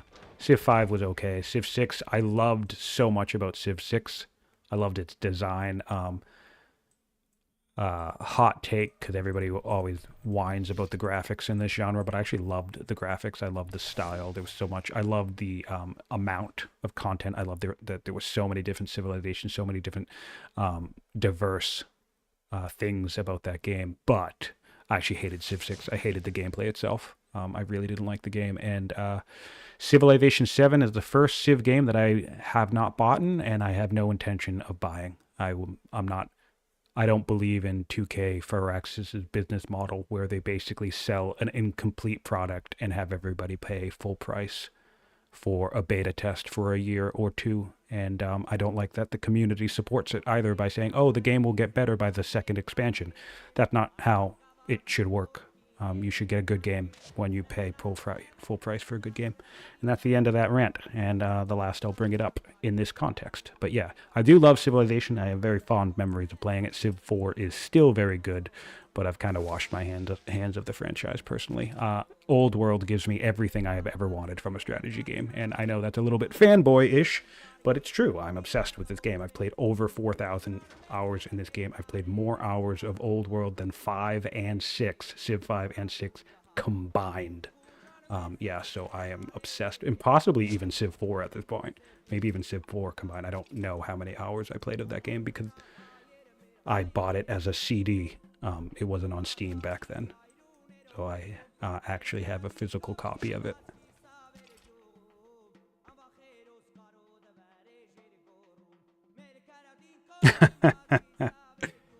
Yeah. Yeah. And I do respect Civ 5. The last thing I'll say about Civ is I do respect Civ 5 for the amount of popularity it brought to the genre. I mean, us old-timers think Civ 4 is like the quote-unquote better game, but I mean, it goes without saying that the fan base and the popularity of Civ 5 far outweighs and exceeds that of Civ 4, and it certainly deserves credit for that. I just don't like where the franchise kept going. It doesn't feel like a strategy game that's made for strategy gamers anymore. It doesn't feel like I'm its target audience. But Old World and Mohawk, this is a game designed by strategy gamers for strategy gamers, and it's very clear, and they're not shy about that. So I appreciate that immensely. We have now 8 kills. 8 kills from the mighty Assyrian Empire. Let's get back into this game. A massive 8 kills from the mighty I can't speak English. Assyrian Empire. And we have more kills, it looks like, on the way, unless we don't have a ranged unit nearby, in which case this elephant's going to make it out alive. We have a spear. No, we can come down here. Great. So Mojo is still in the fight. He's kicking. He's still kicking. Auro is still showing stronger, though, which is unfortunate for Auro. And I feel like Mojo's just committed to going down in a blaze of glory at this point. I'd like to think he has a path of victory. I love rooting for an underdog, so I'm kind of cheering him on in my mind, to be honest. But, my strategic analysis brain is like, I don't see how Mojo overcomes this, but maybe he does. I mean, crossbows are really strong, and while that swordsman could spook Mojo into thinking he's going to be up against cohorts soon, it's still a little bit ways away for Carthage to get cohorts. Get spoked wheel now.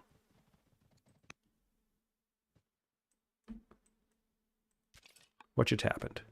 We now have 9 kills. So kill potential, I think, overall, in terms of this entire war, is still in Assyria's favor by the tune of maybe 2 or 3 units. So that's cool.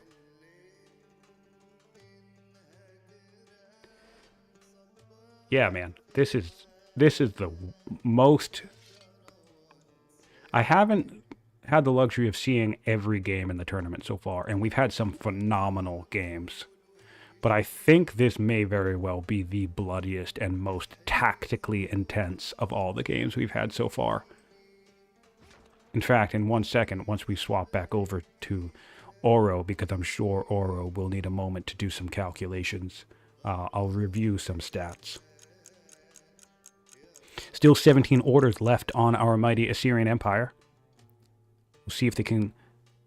It looks like he'd missed his opportunity. He moved a pike up here and he missed the opportunity to come down here and, I mean, the pike would be dead, but it'd be the same equation as last time. I would trade, a spear. I would trade a spear for a turreted elephant 1,000%, especially since this one turreted elephant, if it doesn't back off, could potentially route more than one thing. We have a ballista right next to it.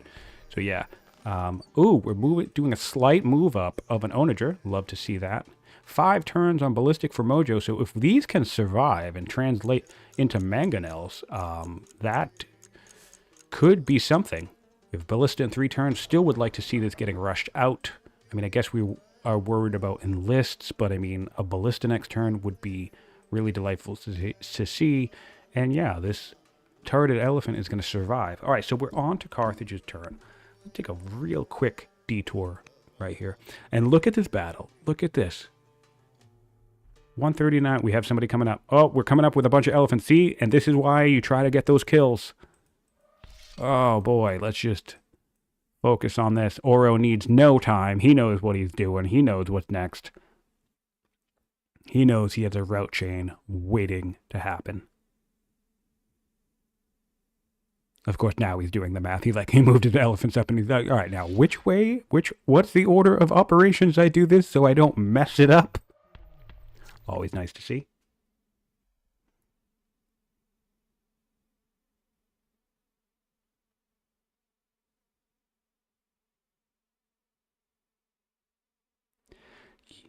Yeah, man, the tactics. I mean, that's my favorite thing about this game. And that's, I think, the one thing, that's the one concept that Civ 5, I think, did right.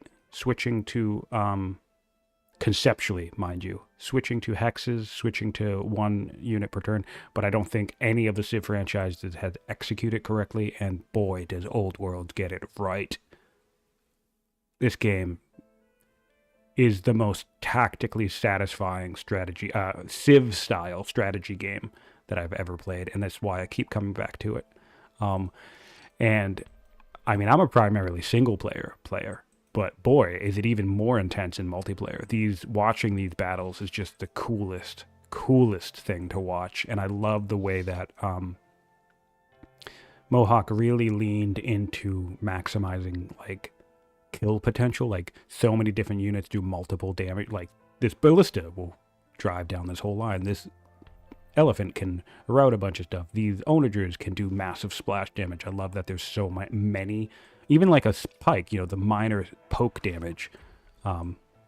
And that's the beauty of the combat math, too, because you end up in situations like this all the time where there's just 2 health left on a damn unit. It's literally a rounding error. You just need 1 more hit. But that's what makes things like Cleave or things like Pierce or things like the tiny little 2 damage from the splash from an onager all come together in this beautiful ecosystem of, like, I don't know, tactical brilliance, because this is the thing that makes all of those tiny little moments of just a little bit of extra damage come together and matter so much. And things like the promotions and where you're standing, whether you're out in the flatland or whether you're in the woods or the scrub. It's just all phenomenal. I can't get enough of it. This game is awesome. I'm so addicted to it. I've been playing it pretty much nonstop for 3 years straight. It's primarily what I do with all of my free time. Of course, now I'm commentating. Now I barely play because all of my free time that I spend devoted to Old World is now spent watching Old World. But hey, I have no complaints. It's still a brilliant time. All right, so we have our first kill. Didn't opt to go for... I think we might have gotten a crit. Okay, I love this. We're panicking this unit down here, putting him into route potential. Really nice tactics there. Honestly, the panic ability is fantastic. Elephants, I think, are an underutilized unit in the game in general. They're just hard to make work, I suppose. Going up there, knocking him back. This guy's already attacked. So, and this is a great example. You know, we could have routed and freed this guy, but no. Auro saying, I don't care if he dies. He's got 2 health. I'm going to use him to put 8 damage on something and call it a day.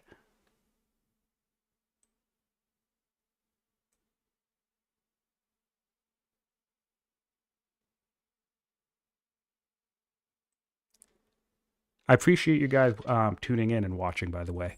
It means a lot that you guys are here. I love the comments. I love the feedback. I love the questions. I'll be honest, I never really imagined myself of being like a quote unquote content creator, I guess.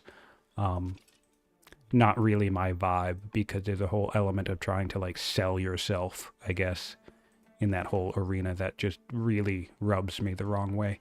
But I'm doing this because I love this game and it's fun and everybody's having a good time. So it's cool to, you know, it on the other hand of that, it's actually cool to see the positive feedback I've been getting. So I do appreciate the comments. You know, Charles, Sino, Magnus, Daniel, all in the chat right now. And of course, you know, and this, speaking of selling yourself, I'm going to do the thing. If you're watching this after the fact on YouTube, please give us a like, a subscribe, leave a comment, and I'll get back to you on there. But yeah, that's the type of shit that I don't like want to do, but you know, the algorithm gods demand it, I guess. It just feels a little yucky. I'm being a little bit quieter and low energy today because I'm not actually at my house. I'm staying with a friend of mine, so I'm trying to not scream into the microphone while they're in the living room next door. But this battle is awesome to watch. I can't even believe it's still going. I mean, Mojo, again, he's weaker. I highly suspect he will lose this match. Of course, I would absolutely love to be proven wrong. But even win or lose, I think the game that Mojo has played in this match has just been insane to watch. We have a Pike coming up and deal some damage here, and this Pike, what did we just, oh, we killed, we have our last lone onager in the back getting those two. I was like, how did those guys die? All right, so we have a last onager fire, and that's the type of stuff that I like to see, right? That splash damage, taking out multiple kills. Really nice to see. Murdering more people. 5 kills for the Carthaginians now.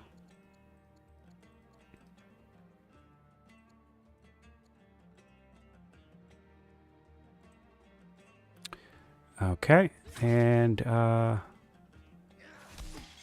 right, another kill. That's kill number 6.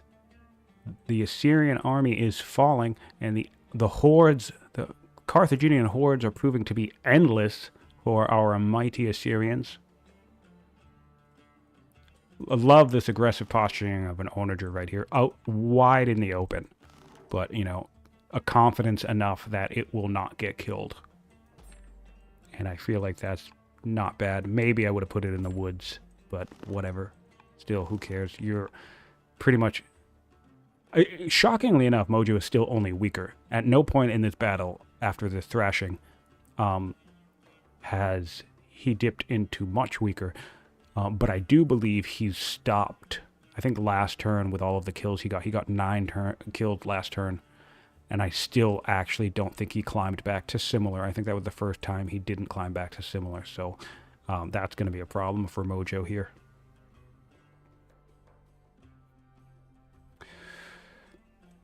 All right. Yeah, and so at this stage in the game, really, if you're a Mojo, there's only 2 options you have.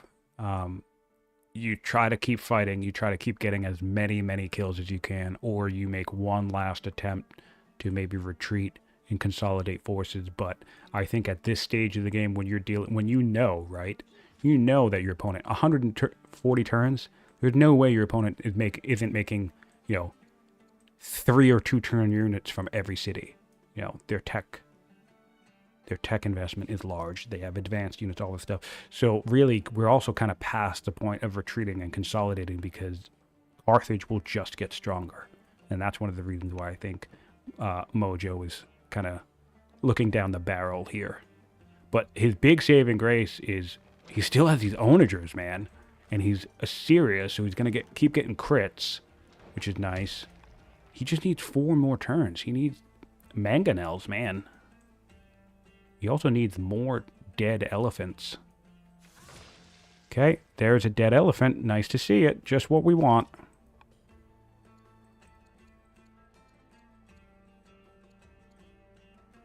And just to reiterate, I still, even though I'm thinking, oh, maybe Carthage wins, I still have a very low, I do not have a confidence rate of understanding who is actually going to win this match. Just because Mojo is showing off that much skill to me. Like, I genuinely don't know if Mojo is actually losing or not, even though it looks like he might be losing. Because he's just playing that well. Which is just so incredible to see. I've wanted to see him. I've never offered to play him just because I don't really like playing cloud games. I do every now and then. I'll play a cloud game. I've played Fluffy or Alcaris. Those are the two players who I play most of the time. So, and we have an enlist. It's unfortunate that we couldn't get this pike because that would be in the fort. But still, we got another enlist, which is nice to see. So that's a second kill. We only lost 6. So we killed 8 or 9 the turn before, and we only lost 6 this turn. So kill potential, I really think overall, this is insane. I think the overall tally of kills for this one battle is still in Assyria's favor. Not by much, maybe only by like 2 or 3, but I still think Assyria has killed more units in this battle than Carthage has killed Assyrian units.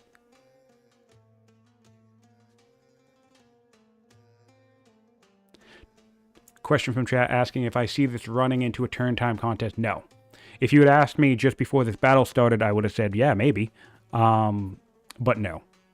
Because I fully believe that if Carthage wins this battle, Assyria will lose. I don't think there's enough time for Assyria to come back if he can't get definitive momentum here. In fact, now I'm actually thinking if Assyria wins, Carthage might actually lose. I didn't think that when this started. I thought if Assyria won this fight, then it goes back to being a potential stalemate. Because Carthage could just hold up, and make it harder and harder to press in. But no, I think this battle, I don't know if this will end in this session. The players might need a break at some point. They've already been playing for 2 hours, just over 2 hours. So it's possible we might go into another session, but I think this battle is going to completely determine the game. We have 3 kills on the Assyrians. It's just wild. He just keeps killing stuff. Really? Oh, we can't rush this turn. Can we put a governor there? No, we can't. We need just a little bit of training for that to come out next turn. All right, here we go. We're coming up. All right, that's another dead elephant for sure. Yep. These crossbows are insane. That's what's doing it. Assyria has like the perfect counter currently, the perfect late game counter to the Carthaginian setup right now, which is just mass crossbows. And we're going for a decree here, which shocks the shit out of me, but I guess I really think we need the extra ballistas, but I guess we also need orders. Do we have a spear nearby to finish this off? Yes, we do. Yeah, man, we're going more kills here. Anything to deal with this onager? Doesn't look like it. Although we can do a number on it if we decide to potentially toss away this spear. Oh, brutal. Dude. The Assyrians are relentless here. I think Mojo might take this. This is absolutely mind-blowing to me.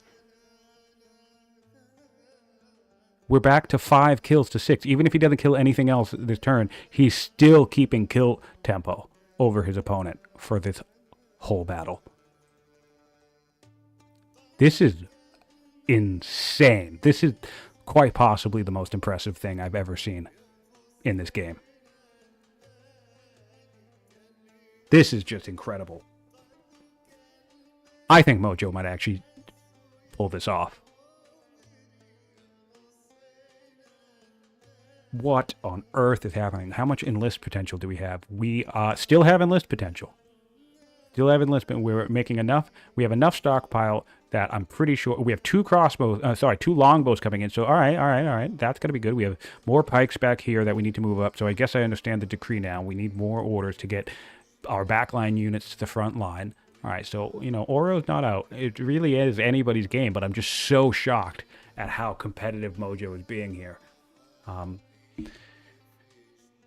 The tactical, this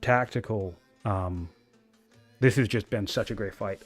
I think when I like making I want to make some trailers of stuff that's happening in the tournament. I might just make a trailer of this entire game. Just a complete battle summary of this whole game, because this has been so fun to watch.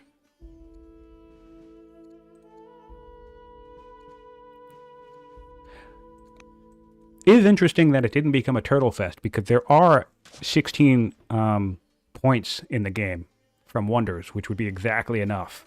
If one player just hogged all of the Wonders and was able to survive while they built them all, and not lose any other points, they could win by Wonder Spam. All right, 20 orders left. Oh, and see, and we're doing the slight onager creep. This is risky, though, because you have units out here in the open. Although, we are looking at... Oh my god. We have just one elephant left alive in Carthage. We have one elephant. I need to point out how insane that is. Let's look at this. Mercenary... No, I need to hop over to Carthage. Oh, I guess I could have done it from either side. More mercenary units produced. Look at this. Carthage had produced 7 African elephants, so whatever amount got upgraded at some point or died earlier, and then 16 turreted elephants. And currently, at this stage in the game, at 142, there is 1 turreted elephant, I believe.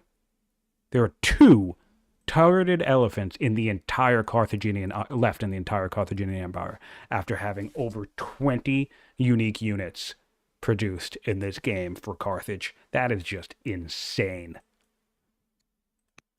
Absolutely brutal. Let's do another check on stats. I'm curious about something. Military units killed. Mojo has killed 92 units. This does include, for the record, this does include barbarian and tribal units, but there weren't a lot of camps. Remember that this is a smaller map, and it also has lower site density, so there are only 3 camps for each player total to get cleared, not including the free site. So anyway, but this number does include barbarians and tribal units. Mojo has killed 92 units in this game compared to Carthage's 72. Absolute nightmare to deal with. All right, we are back to Carthage turn. Ballista coming up. We have a new ballista in the field doing damage. We're going to take out a crossbow, which is good to see here. Getting cartography next. That's probably to cycle us to cohorts as quickly as we can, or we're purchasing. We're using the judge to purchase decrees. Love that. Going to turn our money into orders. Great to see. Great to see. Okay, I can get behind that. And we lost 6 units last turn. So let's see if we can equalize that a little bit this turn. But again, overall, Assyria has been killing more Carthaginians than Carthage has been killing Assyrians. So we want to do 6 or better to try and even this out. Let's see what's happening up here. We have an attack on something. Oh, we have a nice ballista shot right down the center here. This is going to be another crossbow. It certainly sucks for Assyria to be losing crossbows for sure. Let's see if we decide to bring this elephant in a force march situation. Nope. Are we enlisting? We're going to enlist. Oh, we enlist a crossbow in the woods. Nice to see. Very far in the back line, too. That's good tactical grab there. I like that. Especially because this one has some good promotions. Yeah, I guess you could do either one here, really, because this also has Highlander, but I think keeping that up in this... I think keeping some flanking pressure is nice. So, and it's in the woods, which will shield you from most of that ranged fire. Let's not forget, by the way, I can't see right now because I'm not on the Assyrian perspective, but this all has been Hunter territory. So Sentinel has been probably playing a huge role in some of these. Yeah, just a couple of these have Sentinel on them. Sentinel Onagers is another big one, yeah. So including the territory bonus and the Sentinel, all of these Onagers are getting at least an extra 30% attack damage from being in that Sentinel territory. And this is a great example. People have asked how you can use Hunters offensively. Well, I mean, eventually you're going to share a border. So, you know, attacking into your opponent's border, all of this is offensive fire on Assyria's part, and many of their units are benefiting from Sentinel because of it. So, think Sentinel is arguably the thing that makes the Hunters family, in my opinion, probably the best military family. Champions is good, but they're only really good for their seat and their clearing potential. Okay, we have our our onager fire firing on this urban tile back here. That's a pretty big blow. Don't like that. Do we have the ability to force march into a route? Ooh, we're so close. And we can get up here with this pike. Yeah, uh-oh. That's gonna be an exposed area for Mojo. And we'll see if I have to suspect that Auro is gonna puzzle this out. You come up here with a pike or something. Or hell, even an axe, to be honest. But the pike will splash through. And then this elephant will be able to route. And yeah, I think we'll get two routes and then a panic. And then that will chop off the legs of the Assyrian advance, I think. Just a nightmare. A nightmare for both players. We have a new onager up and running here. Great battlefield.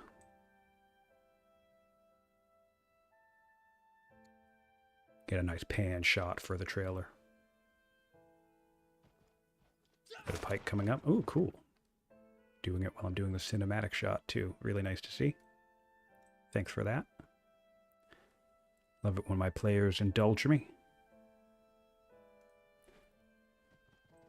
Whoa, there's over 20 of you in chat now, so hey, thanks for being here. Really, really happy to have you all around. And here comes the pike as requested. And do we have the back line elephant coming up for... Oh, it can't make it because... Oh, that's dreadful. But we have an onager fire. So we're at 2 kills now. All this movement, though, and still only 2 kills. Oh, 3, because we're also enlisted. Bring back a pike to heal up. Interesting, interesting. We still have plenty of pikes that can move. See, I would be moving these guys just to get kills. I mean, they're fortified, yes, but just get more kills. You want to bring down this pike, this crossbow, and you should be able to do it. So I think this will, if these don't break formation to take down this crossbow, I think that will be a big mistake for Auro. All right, there we go. We have 1 breaking formation now. Okay, and now we need at least another one. Let's go. Let's do it. Come on, you know you want to. There it is. Nope. Oh, well, we broke another one. Great. Fantastic. Cool. That's important. I mean, you can only sit in defensive position for so long. So that's 4 kills now. 1 more and we equalize. There it is. Breaking formation. Love to see it. Good job, Auro. Nice. God, both of these players are playing so satisfyingly. Nice. All right, that longbow, Assyrian longbow, should be coming down with the ruler on it. We need a ranged attack. Oh, man. Auro, that's his one weakness back here. He had no ranged units. That is not a fight you want to fight. It's like literally, I think so much of the strength of the Assyrian army in this conflict came down to ranged units.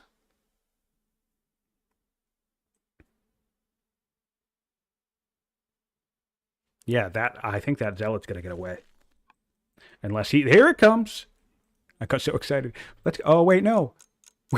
We're out of orders. Damn it. I got so excited. All right, well, we're in range now, so okay. Also, we wouldn't have been able to get around it anyway because of the pikes. All right, so the onagers are gonna live too. That's lucky. All right, we should be headed over to Assyria now. Let's see what Mojo can do. So they evened out that kill pressure for that round, which means overall total kills here. And I think we're past the 30 mark just for this one battle. I think both players have killed about 25 to 30 units in this one conflict, to be totally honest. They're averaging about 4 to 9 kills per turn on both sides. That said, Assyria, I still believe, has killed at least a couple more units than Carthage overall in the course of this one fight. So I'll be deeply curious if they just stay all in, and this will be something to look out for too. As I've said before, you have some low health units, and you need to make the decision, would you just keep getting kills, or would you retreat and heal up?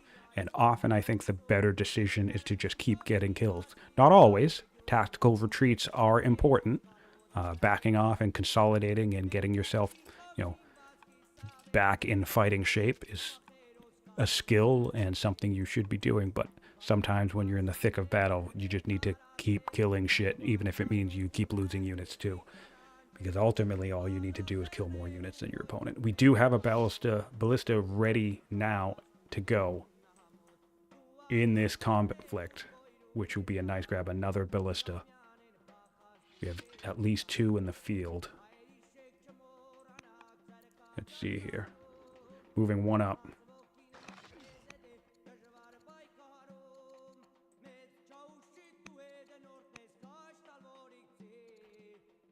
Yeah, pretty much this is our army right here, for the most part. Only about 20 units, give or take. Plus or minus a couple. Just over 20, it looks like. All right, taking our onager fire. See, so this is what we're looking at. We're looking at a fully committed attack, not retreating. I will be curious if this one retreats as well. Nope, we're going straight for the hit. See, and that's what I like to see. That's what I like to see. Mojo is also not seeing this elephant back here, so he's thinking, all right, well, there are no elephants left in the field, so no pesky routes coming out. He does have a pike, so if he can clear this whole formation, he could pike up into this area and prevent a potential incoming route. He already has this route blocked off. We just needs to get a pike in a better position. And let's see. Oh, I can't grab that to see where it can walk. That's annoying. I can grab that one, but not this one. Weird. Okay, well, whatever.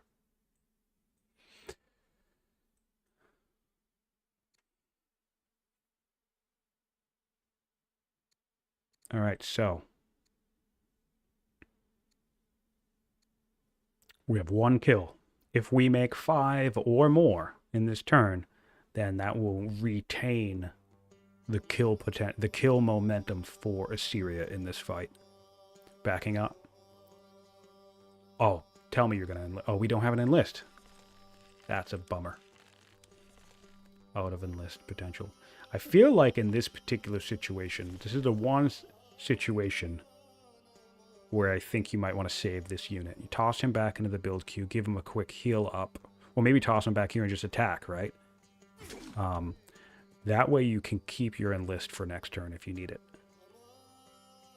Otherwise, you're going to be in a situation where you'll lose 1 turn of being able to enlist. So I might back this guy off here. Tough call, of course, but alternatively, you could put your zealot on this crossbow as he moves up. So he'll be ready next turn, and then you can just fire with the longbow and, let him meet his fate in the end. 3 kills.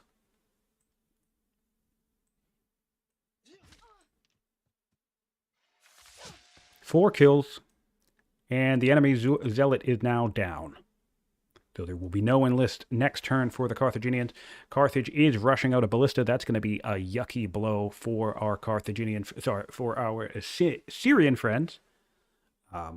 And Carthage's civics economy is pretty high. I believe it's over 200 per turn. So that's going to be tricky to deal with. No, it's a 166 at the moment. We're getting ballistas everywhere, though. 2 ballistas and a ballista down here. Ballistas and elephants. That's how Carthage is hoping to win the day here. And what's a bit unfortunate is that we are 1 turn away from mangonels, but none of our onagers are going to be able to upgrade. I don't believe we have any onagers even being built. So that is unfortunate. But mangonels in this fight, and keep in mind that when this fight broke out, mangonels were something like 8 or 9 turns away. So this whole fight has been happening over 8 or 9 turns. and our players have killed about 60 units between the two of them, like combined. This has been an insane battle. Don't go that far. You know, get in the build queue. Come on. Okay. Well, whatever. He wants to take a kill. That's fine. What you need is pikes. You need your spears up here, buddy. Oh, no. Oh, no. Oh, no. I think this is going to be it. It's so close, too. It is so close. Are they back to being similar? No, Carthage is still stronger. Okay. But it feels so close. Like, Assyria has this, but I think... Okay, there comes... We still have 43 orders. What am I even talking about? Everything can come up. I might even upgrade some... We have... Oh, this would be perfect. Move tactical workers up here and upgrade them into conscripts. Prevent some rout potential. All right. Not bad. 7 kills. 7 kills to the 5 that Carthage took last turn. So Assyria is still killing more stuff every turn than Carthage can. This is wild. It's unfortunate we're grabbing a spear here, but I understand why. We're going to need a few more to protect our incoming mangonels. This has just been a delight. I'm so glad of all the... I cast, I think, 2 parts of this game, maybe 1. And I haven't recorded a single part myself. So, man, am I lucky to be getting this awesome battle. Currently, Carthage is stronger. Chat's asking who's stronger. Currently, Carthage is stronger. There'll be a little bit of a lull in this fight. So this is what we're looking at. This is where we started just a few turns ago, and we're just both empires are just suffering a massive military collapse. But really, the distance between these two lines hasn't really moved at all, which, in fairness, is still massively impressive for Mojo. They're still relatively even with where they started. I think a slight dip to Mojo now. But yeah, Mojo's trying its best to just get Auro collapsing in power. And a big portion of this is one other thing that I'll take a look at is orders. Every turn, and even back at the start of this battle, Mojo has been operating with 2 times, with twice as many or a third as many orders as his opponent. Yeah, I was considering that maybe they just turtle up and somebody buys all the remaining wonders and crashes out the game, because again, we do have about 20 some odd points left of wonders on the game, and our opponents only need 16 points left to win, or 15 now. So one player could build 7 wonders, 7 additional wonders, and call it a day. As long as they don't lose any other points. So a point victory is entirely possible in this scenario, but our opponents seem content to bash each other's faces against the wall until one of them relents, which is just delightful, delightful entertainment.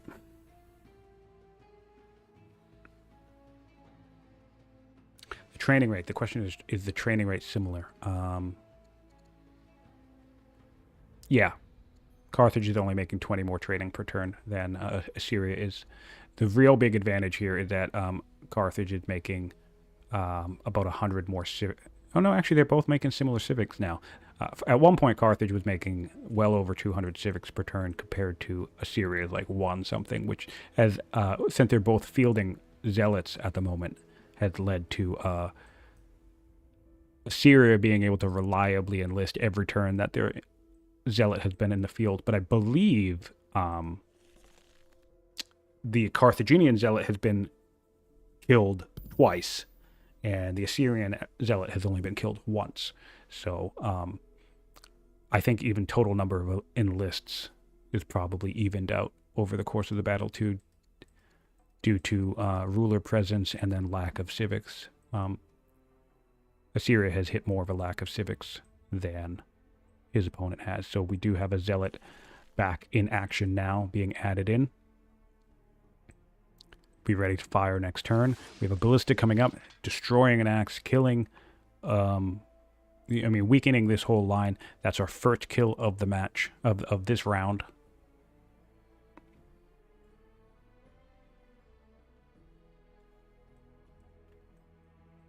Yeah, there are still some units out of place here. The unit back here. He's basically the issue that Carthage has is orders, right? Because every round he has to fight this battle. Because if he doesn't, clearly at this point, with the tactics we've been seeing from Mojo, Mojo will just unrelentingly advance and deal more and more damage and take more and more kills. But what we have here is this backline producing lots of units. You know, ballistas, pikemen, but he doesn't have the order economy to move them up while also fighting the battle. Like he's doing his military moves, and then all right, we come in with a route now. This is gonna, oh my god, this is gonna hurt. This could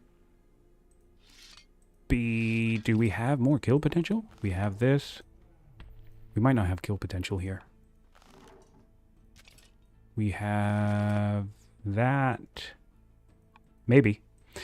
If Auro can route, and route, I think that will be the game. Oh no. Yep. All right. Auro's having a blunder here. He says, oof, I need to slow down. Yep, it's intense. You do have 4 minutes, so take your time. But it is intense, and there's a lot to do. Oh, and now, see, we're down 12 orders, because it looks like he forced marched some of that. Oh, he just used orthodoxy to rush a decree. That's a bummer. That's a bummer. Okay. I mean, shit happens, you know? So, it is what it is. We have another kill. 3 kills now.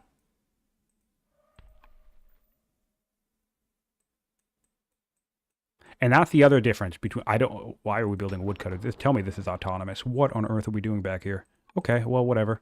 That's the one advantage, too, is because both players are churning out units from each city queue every 1 to 2 turns, give or take, right?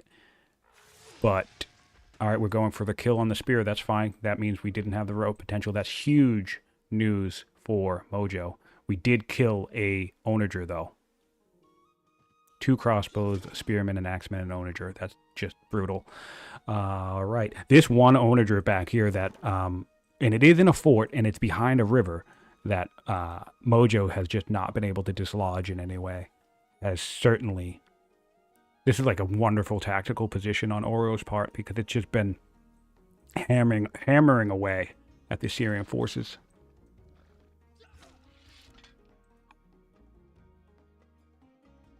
All right, I think that should just about sum it up for the Carthage turn.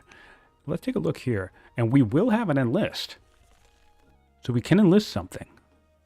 We can enlist an elephant. Honestly, that might be the play. It will very likely die. I mean, I think whatever we enlist, we die. Maybe we try to enlist this pike again, so it's in a fort, making it less likely to die. We have a crossbow coming out next turn, which is nice. Oh, yeah, so that's the big thing with the order discrepancy. You know, Assyria, at least using force marches or whatever, right, can consistently reinforce this front line because he has the orders to do it. Whereas Carthage is struggling, kind of like getting his units only halfway there each time. But still, 2-turn ballistas is just dreadful to deal with. This would be an interesting moment now with the decline of pikemen in the field, right? We can look across and we see 1, 2, 3, only 4. Oh, I mean 5. I guess 5 is a lot. But if we can whittle down more pikemen as Assyria, it might be the time to start thinking about bringing in some mounted units. Oh, we can 3-turn Mangonel. How beautiful is that? Oh. Oh, our players are, they need to break, and I don't fault them at all. They've already been playing 2.5 hours of the most intense session of Old World I think I've seen so far in this tournament. And, credit to both players, credit to Mojo for kicking off this battle and just staying into it. And then Auro as well, keeping his cool, and just, this has just been incredible. We're going to go on to part 8.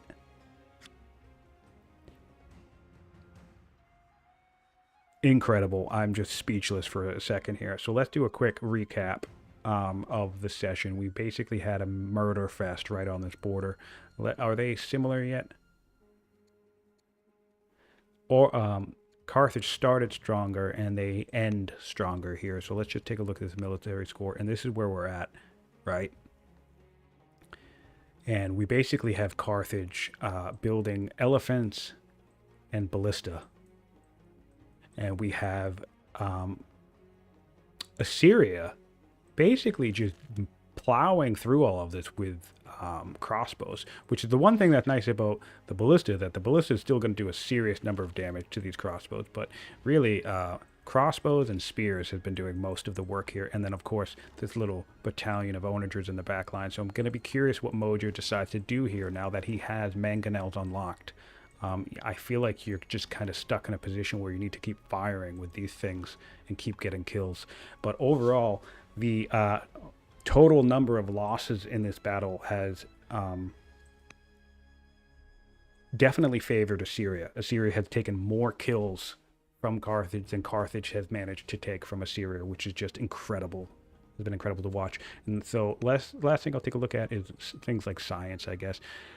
Massive science lead now for Carthage. They basically surpassed Assyria this turn, so this will be another ticking clock. But really, we're already so squarely entrenched with endgame units. This isn't really going to play a factor that much, I don't think. Yeah, and I mean, I guess that's where we're at. So thanks for watching. Thanks for all of you for tuning in. And yeah, catch it next time, man. And if you're watching after the fact on YouTube, please give us a like, a subscribe, leave a comment. This has been a tremendous battle and a tremendous match. So I'm Siontific. This is Old World. And thanks for watching the 2025 Community Tournament.